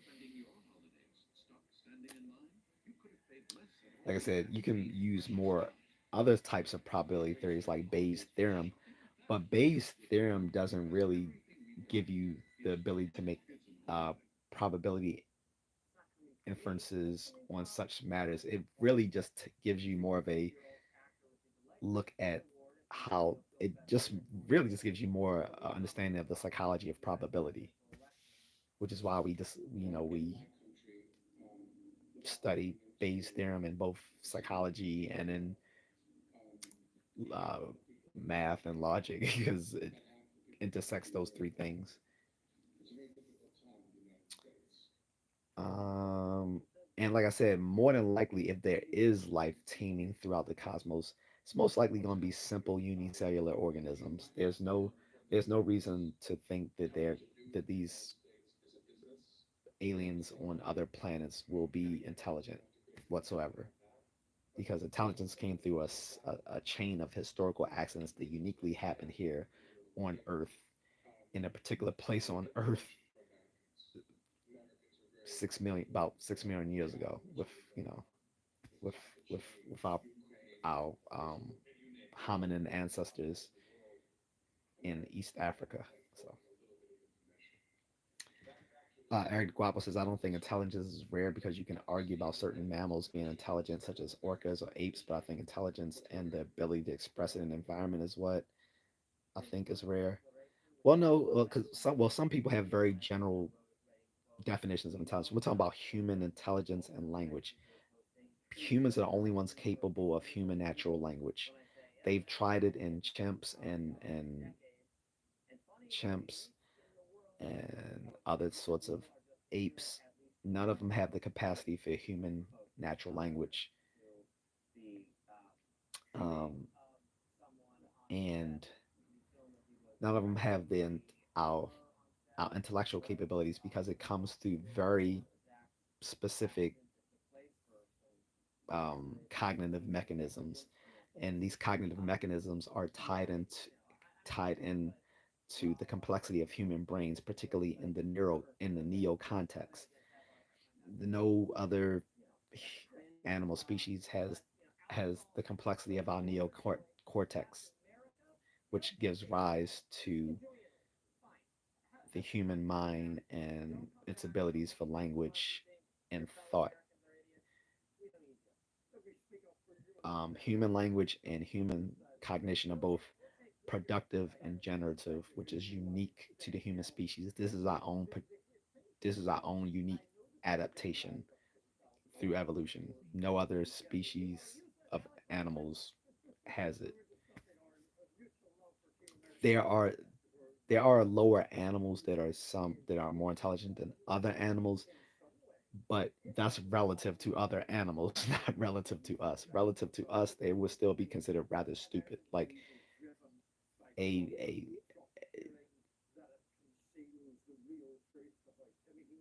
a five, a 3-year-old child is more intelligent than most animals. a normal brain 3 year old human child is pretty much intelligent than most other animals. But other animals have adaptations that we don't have. Plenty of them. Bees can see bees can see other parts of the electromagnetic spectrum that we can't see. We can only see within the the visible light spectrum. They can see outside of the visible light spectrum. Tunisian desert ants can do naive vector algebra to be able to navigate anywhere across the desert despite everything being completely the same wherever they go from any direction. They can have use a mental representation of the sun to to do vector algebra and project a azimuth from their location of origin to wherever they go out to forage to get back home again. Honeybees can do something similar, flying about, and then come back and do a waggle dance to show all the other bees within their hive how to get to the very food source to which they found, however long they flew away. um, Bats can echolocate. Whales can sense the geomagnetic waves of the earth to navigate the seas. And I can go on and on and on. Every animal today is a master of some particular adaptation which they had to make them selectively fit within their environment. For humans, it just happened to be our intelligence and language capabilities. The, and again, that intelligence and language capabilities came through a chain of historical accidents that happened to our primate ancestors and to early humans to develop it. This is not something that would be something that would commonly happen, not just here on Earth, but on any other planet. Like if it wasn't common, like if it didn't commonly happen on Earth, if it only happened with our ancestors and in a planet teeming with all sorts of variety of life, then why would it happen on other planets when it only happened here once? Like, it, you know, the probably it's not very probable. So, Eric De Guapo says it would be so interesting to see adaptations we don't have here on Earth. I like thinking about that sometimes. Yeah, like on these exoplanets, there's it's like I said, assuming these exoplanets are teeming with alien life, we might see all sorts of things that we never seen, like animals that can um I don't know animals that fly through petroleum. I don't know, like it could be all sorts of weird stuff. Like we have just no clue, and it can give rise to so much sort of speculation, which is fun if you're a science fiction writer that you can pen all these sorts of thoughts and turn it into like a actual project, like Dune, for instance. Eric the Guapo says, like, would a life form that lives on a heavy gravity planet look like? Would it be immobile, kind of like a tree, or some kind of gelatinous thing that has no set shape? Or would it turn into a, or would it turn into a Superman like animal that comes to a planet with lesser gravity and can fly? I don't, who knows, right? Ant-Man says, watch the Y files. They talk all of this. I haven't heard of the Y files. Ruger Stick 3 says, I've even had a transcendental lucid state, quote unquote, abduction. Weird, but I think it has to do with CIA and black market projects. Well, again, I'm going to ask you, like I've asked others, were you sober at the time? Were you suffering any medical illness or mental distress when you had this transcendental experience? Ant-Man says, or it could be like dinosaurs on other planets, just not evolved yet. We will never know. Right. say intelligence life did come about on another species, they may not be simian, they may be reptilian or something different altogether. We don't know. But like I said, I just find it very dubious that if life is on other planets, it would be intelligent life. Because, like I said, for most of the history of life here on this planet, there was no intelligent life until 200,000 years ago. So 200,000 years out of 3.8 billion years is a small blip.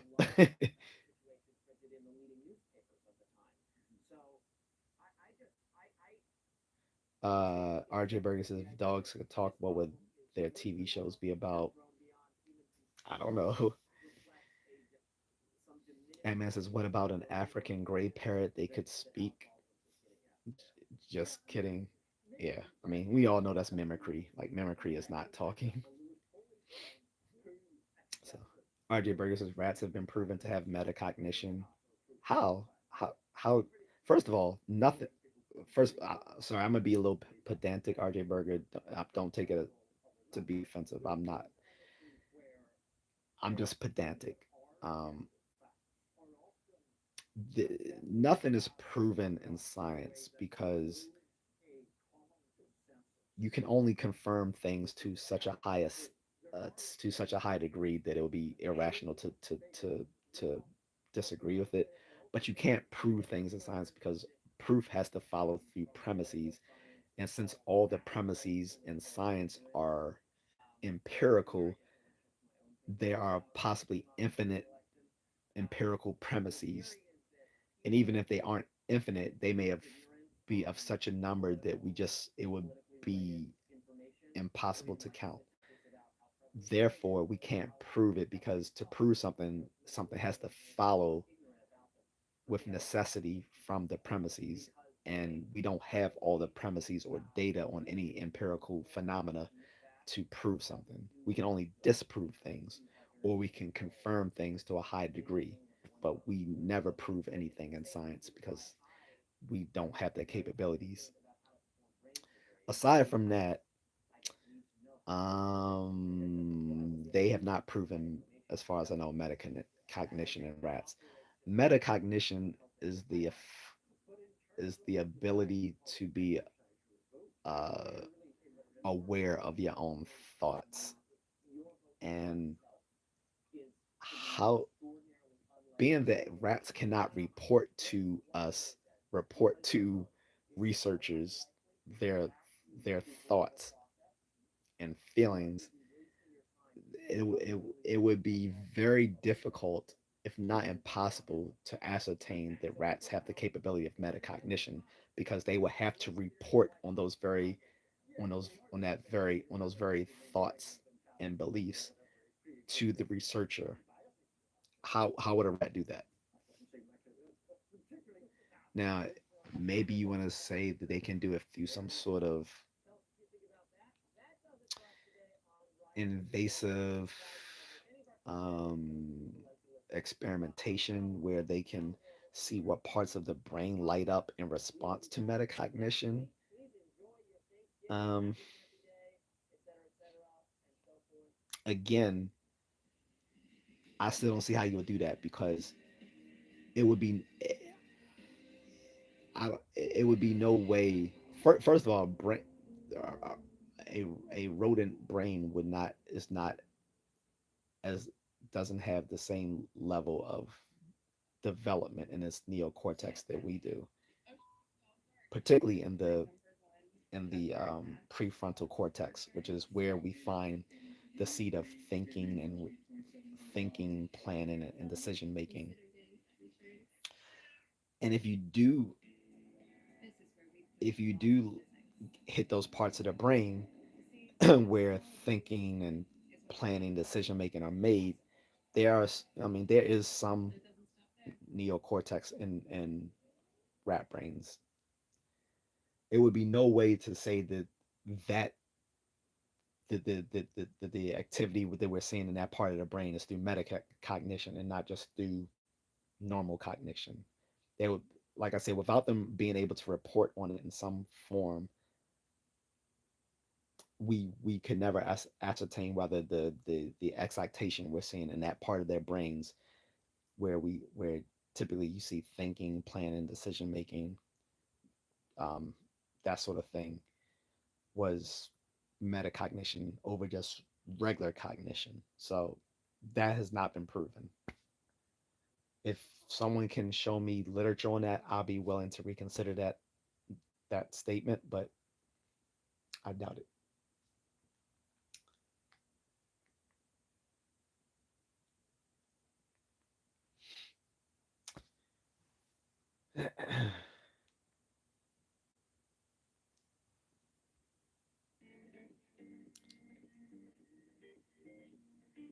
RJ Berger says Neanderthals could talk too, then we could mix with them. Um, so we don't know exactly the capabilities of Neanderthals versus the modern humans in which they had contact. We know that they did. We know that they did intermix with modern humans, which is why many of us have Neanderthal DNA in our ancestry. I have Neanderthal DNA, believe it or not, even though I'm black. 20%, well, 20% of my DNA is European. So out of that 20%, there's a fraction of it which is Neanderthal DNA because I've looked it up after I got a DNA analysis through the, the National Geographic's uh, DNA test called the National Geographic Project. They actually did a whole docu series on that on their channel, which is available here on YouTube or on their or on Disney Plus if people have that subscription. But we do know that they have some limited linguistic abilities, but we I don't think we are in a position to know whether they had the full linguistic capabilities of modern humans. At the time, the modern humans they would have come in contact with were would have been the Cro-Magnons, who would have looked somewhat similar to the Neanderthals. They would have had a heavy brow, more muscular than humans today. Um, but they still would have had a pronounced physical differences to the Neanderthals. The Neanderthals' brains were not as developed as ours, but that's not to say that they didn't have the capability of fully expressing human-like cognition. But we do know that they didn't have the full intellectual capacities that we have today. That's just a fact. They don't. They didn't have the our intellectual capacity. Um, RJ Berger says convergent evolution has made crabs like 7 different times. They might be similar, but it's unlikely. Um, I guess.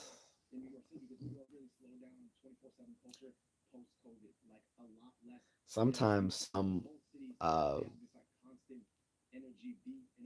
adaptive mechanisms will be independently evolved across different animals, and like well, the same sort of thing will independently evolve amongst different animals just because of its utility. Like the eyes have independently evolved amongst many different animals across evolutionary time because of its utility to the survival of the species.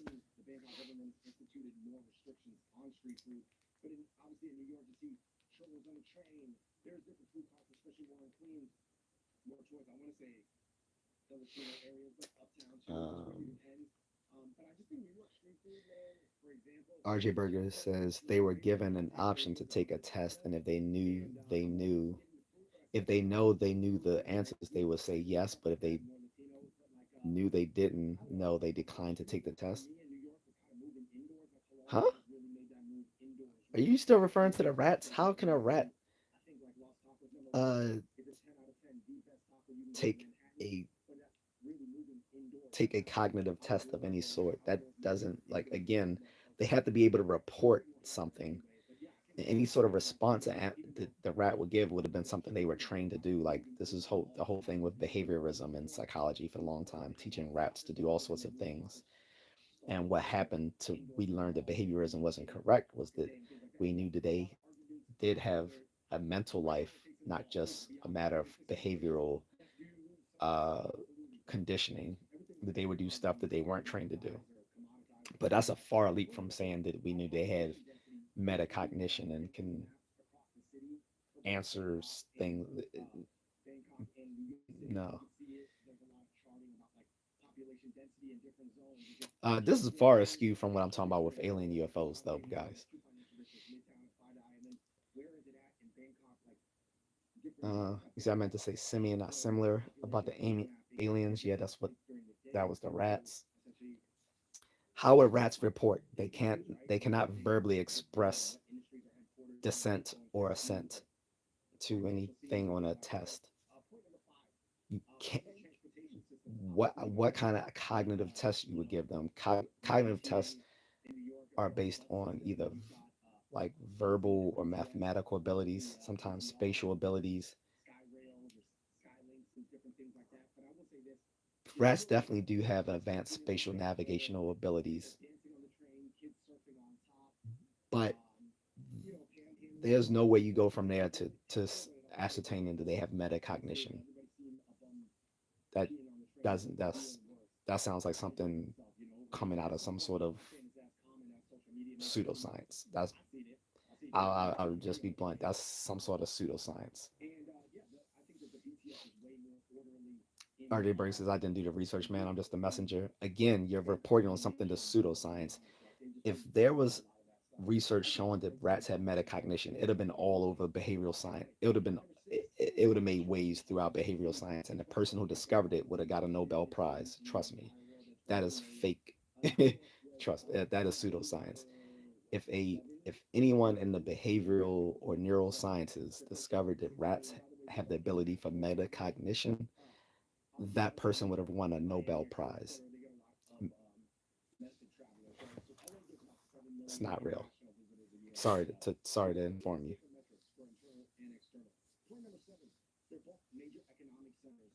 This is the skepticism, guys. You have to realize it's on the NIH.gov. Okay,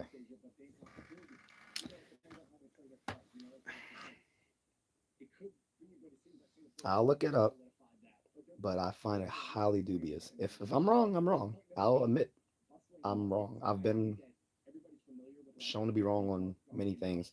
The best thing is actually when I do find out I'm wrong. That means I just learned something new. But again, if rats were shown to have metacognition, I think this would have been an automatic Nobel Prize material. Agnes says, please drink some water. Drink water.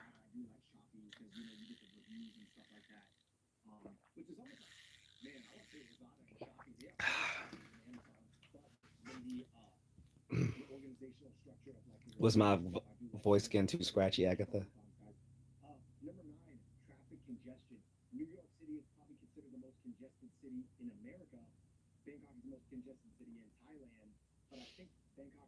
I'm waiting for my other phone. This is my exercise phone, so it's slow because it's an old phone. This is the Samsung S8 from 2018.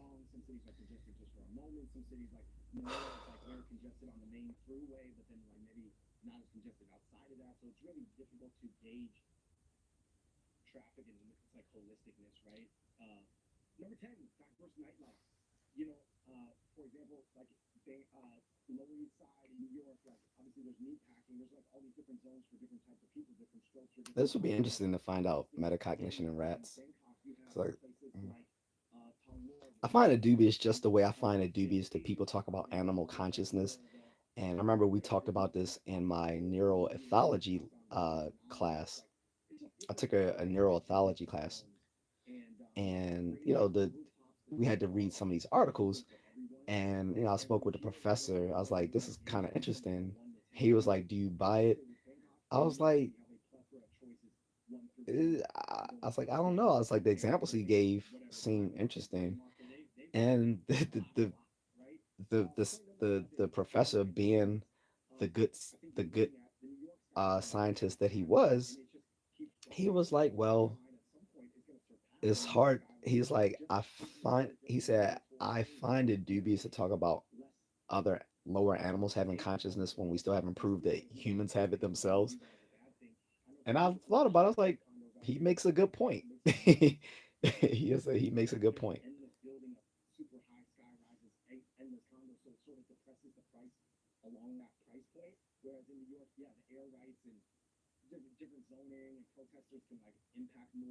But after that, I'm gonna get back to the alien thing because this is far from the original topic, and it's 12:30, so I'm not gonna be talking about rat cognition.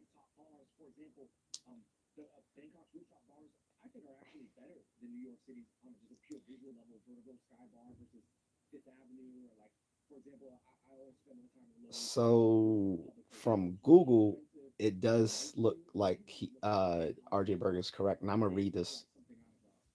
And it says yes, rats are capable of metacognition, which is the ability to think about one's own thought processes. Meta memory. Rats can access and monitor their memories. For example, rats performed better on tests they chose to take than on tests they were forced to take. Information seeking. Rats will look back to confirm they have the right information to accomplish a task. For example, if a rat is unable to match the timing of a nose poke hole, they will look back to confirm the right time. Decision making. Rats use memory confidence to guide their decisions. For example, rats will remember the sequence order of at least the last three visit locations. Rats are also capable of other cognitive processes, including episodic memory. Rats can recall personal experiences. Emotional intelligence. Rats have stronger emotional intelligence than most other rodents. Recognition. Rats can recognize their names and respond when called. They can also recognize expressions of pain on other rats' faces. And this is coming from the PMC, which is public. Shit, just lost the link. Hold up. Stand by. Metacognition in the rat. PMC PubMed Central.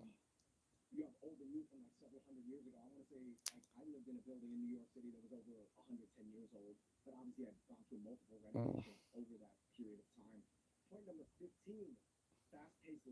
So let me look at the links.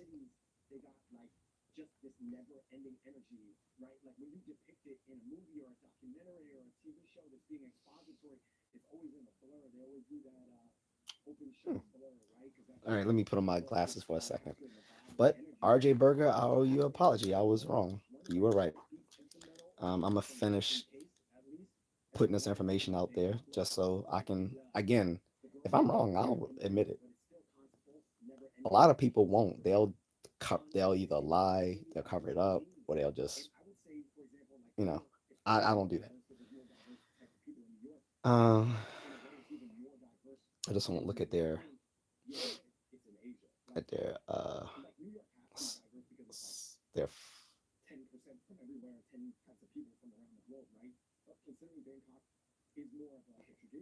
yeah, the references. Okay. Damn, they go all the way at the.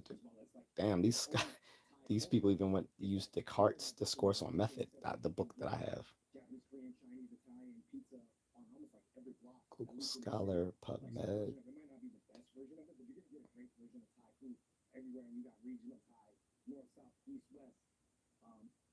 Mm.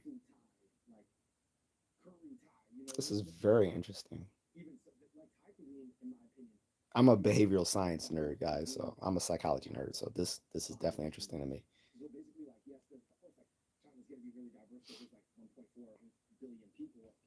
Oh, and just to finish on this, it says here we demonstrate for the first time that rats are capable of metacognition, i.e., uh, they know when they do not know the answer in a duration discrimination test. Before taking the duration test, rats were given the opportunity to decline the test. On other trials, they were not given the option to decline the test. And this is coming from metacognition in the rat, PMC, which is, stands for PubMed Central, which is through the NIH. So, RJ Berger, thank you, my friend. You proved me wrong, and I just learned something new. So I appreciate that a lot. I just learned that other animals are capable of metacognition. Thank you a lot. I appreciate you giving me this nugget of information. This is good stuff, brother. Not only that, so if you look down here, it says some other animals have metacognition as well. It says some animals like primates, crows, and dolphins have shown signs of metacognition, while others, like dogs, do not pass the mirror test for self-awareness. Reasons for this discrepancy may include differences in visual systems, self-awareness levels, and reliance on other senses. So yes, people aren't the only. Uh, so humans aren't the only uh, species of metacognition. That's awesome news. Just learned something new. So that's what's up. So RJ Berger proved me wrong, guys, and that's good stuff. Good stuff. Thank you. Um, RJ Berger says aliens. My bad. Most aliens things have to be really skepticized because even government meetings with aliens prove to be fake. But you mean hypothetically, right? Um, hold up.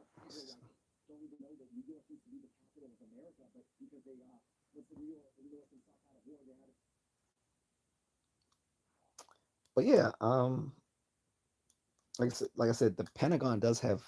If I don't know if that's what you're referring to, but no, that the Pentagon does have actual protocols involved in case there is um, an encounter with extraterrestrials here on Earth. Because again, because of the difficulty of interstellar space, they would assume reasonably that anyone here is not here on the friendliest of terms.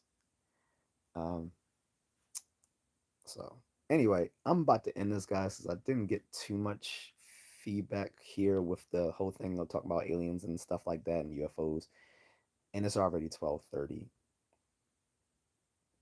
So I'm about to end this. But again, thanks to RJ Berger for showing me something new that people aren't the only ones capable of metacognition. Again, that doesn't defeat my original claim though that people that and the intelligence has only arisen in humans. Meta Metacognition is a specific cognitive process, and intelligence is another. Like we have many cognitive abilities. Intelligence being one, which has, like I said, uniquely evolved in humans, as as has natural human language.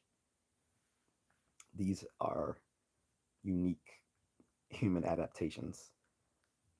But yes, there are many other cognitive abilities that we share with the lower animals. To be sure, and now I know that metacognition is one of them. So that's pretty cool that we share that with some other animals.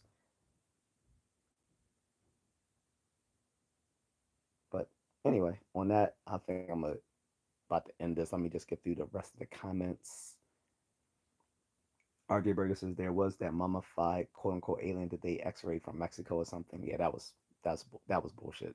Like I said, just like the alien autopsy they did back in 1995 and it aired on Fox TV, and they later admitted that that was a hoax. It was a mockumentary, but at the time they aired it as if it was a genuine scientific experiment, and it wasn't. Or like on Discovery Channel when they made up that whole thing about um, ape like mer people being discovered. and that was a hoax too. It was another mockumentary. Gotta be skeptical of stuff like that. But yeah, the sort of intelligence we find in humans, as well as our language capabilities, are unique to humans. Those are specific adaptations that we've developed, um, and they both come about through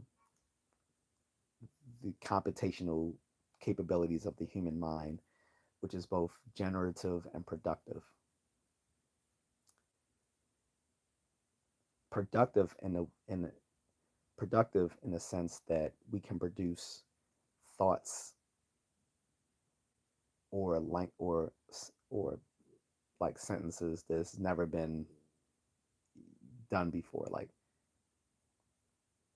um, we're capable of producing new and unique thoughts and uh, utterances every single day, and yet we also have the capability of understanding those other person's thoughts and utterances. Then it's generative, meaning it can build upon itself infinitely, at least maybe not infinitely, but to the capacity of people's memory. The whole the biggest, the most common example is the whole language game, the house that Jack built, and basically you can keep going on until you forget how to recall all that. This is the house that Jack built. This is the well on the hill near the house that Jack built, and so on and so on. That's generativity of human language and thought. Then, like I said, it's productive, being that you can come up with something that's never been uttered before or thought before. The thought that uh, I don't know, kick uh, these crabs can kickbox better than unicorns.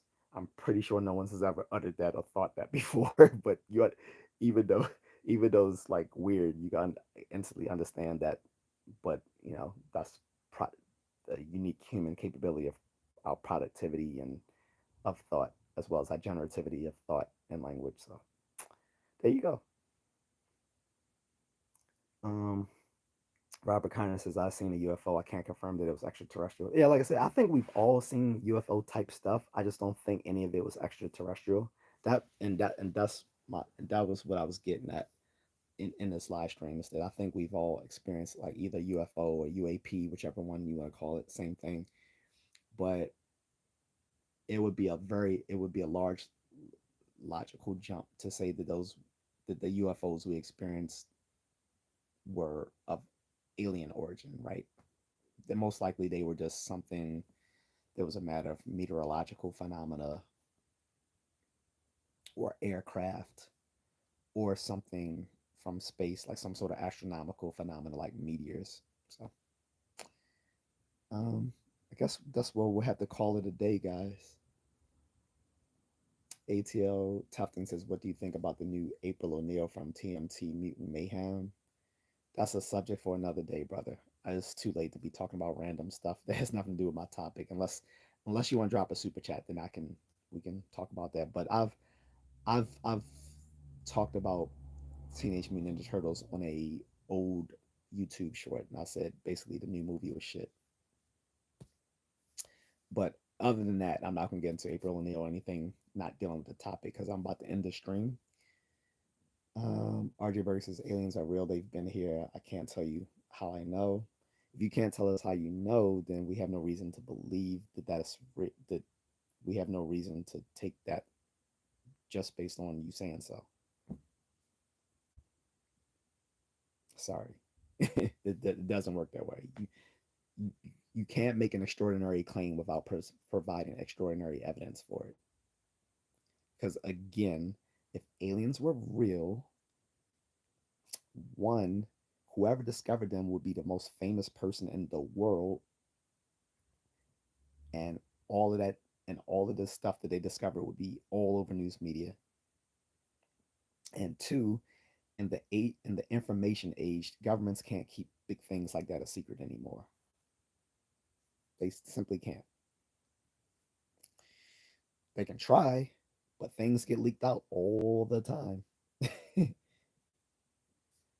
Agnes says, okay, happy Thanksgiving Day to you and and your family. Don't eat too much. Oh, I'm going to eat a lot because I didn't eat anything today, Agatha, nor yesterday.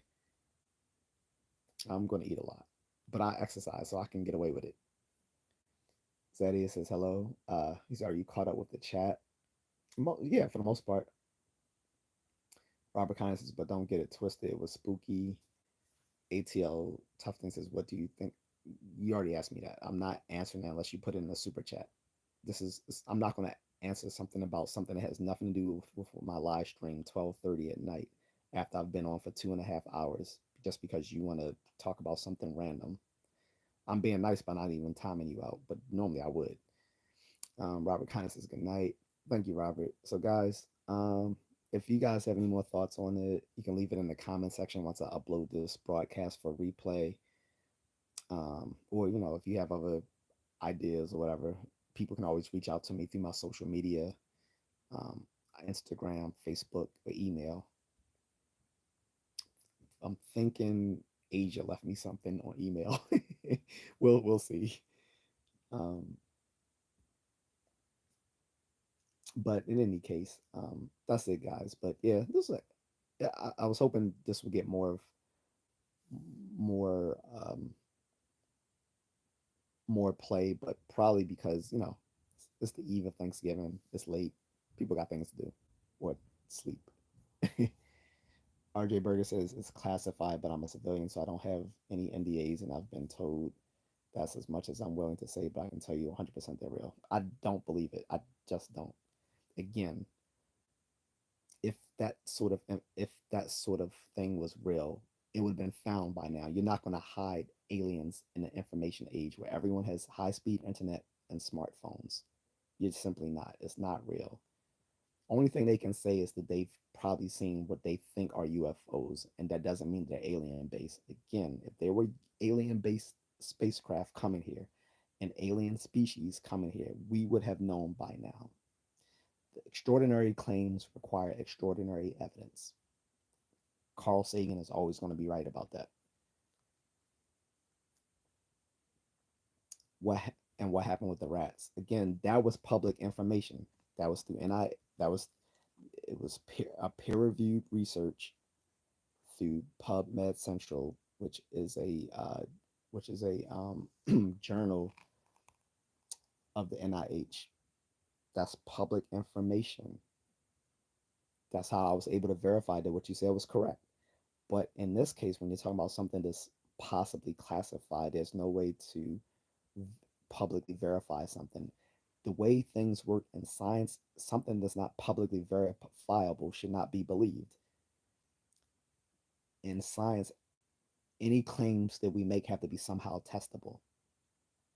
And I'm going to extend that to philosophy as well. In philosophy, at least analytic philosophy or Western philosophy, we want our claims to be somehow testable. If claims are not somehow testable, which means either through some sort of public verification or falsification process, there's no reason to take them seriously. So that's why I have to end it there. Um, RJ says you can request from the government, but there's no guarantee you'll get it due to Freedom of Information Act. We're allowed to request anything, but doesn't mean we get it. Again, if that were the case, it would be all over the airwaves.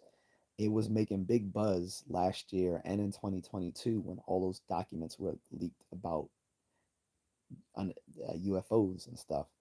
But none of that information verified that these were aliens. The stuff that was leaked in 2020, the stuff that came out from the government documents in 2022 and 2023, it simply wasn't. This is why people have to have a healthy amount of skepticism and a healthy amount of cynicism about the things, the claims that people make. We should require, it's just a matter of careful common sense, whether in science or philosophy and just our day to day lives, that when people make claims, that these claims should be somehow testable. If we can't verify a claim in any sort of way, there's no reason to take that claim seriously. As far as a Freedom of Information Act on something, I, we don't know is, I don't I don't I don't know. Like, the do we know that the request is being denied, or just they're required because they don't want to release the information, or because there's no such information to release anyway? That's, again, you have to put on your skepticism hat. If there were aliens at this time and day, it would be hard to hide that information. It would simply be hard. We have scientists that have uncovered the very beginnings of the universe. And you're going to tell me that people still can't discover aliens when we can discover the origins of the origins and the structure of the universe? I find that dubious. That's all I'm saying. I just find it dubious. Extraordinary claims require extraordinary evidence, and any claim that people make should somehow be testable by others. So that's how I have to leave you guys. Good night to everyone. Good day to the rest of you on the other side of the world. To us here in America, have a happy Thanksgiving. I will talk to you guys possibly tomorrow if I get a chance. If not, I'll see you Friday. And we'll come back with another paranormal topic. I'll probably do like one or two more paranormal topics, and that's going to end that. Okay. All right. Thank you, RJ Berger. Thank you for being a good sport. Okay. All right, guys. Take it easy.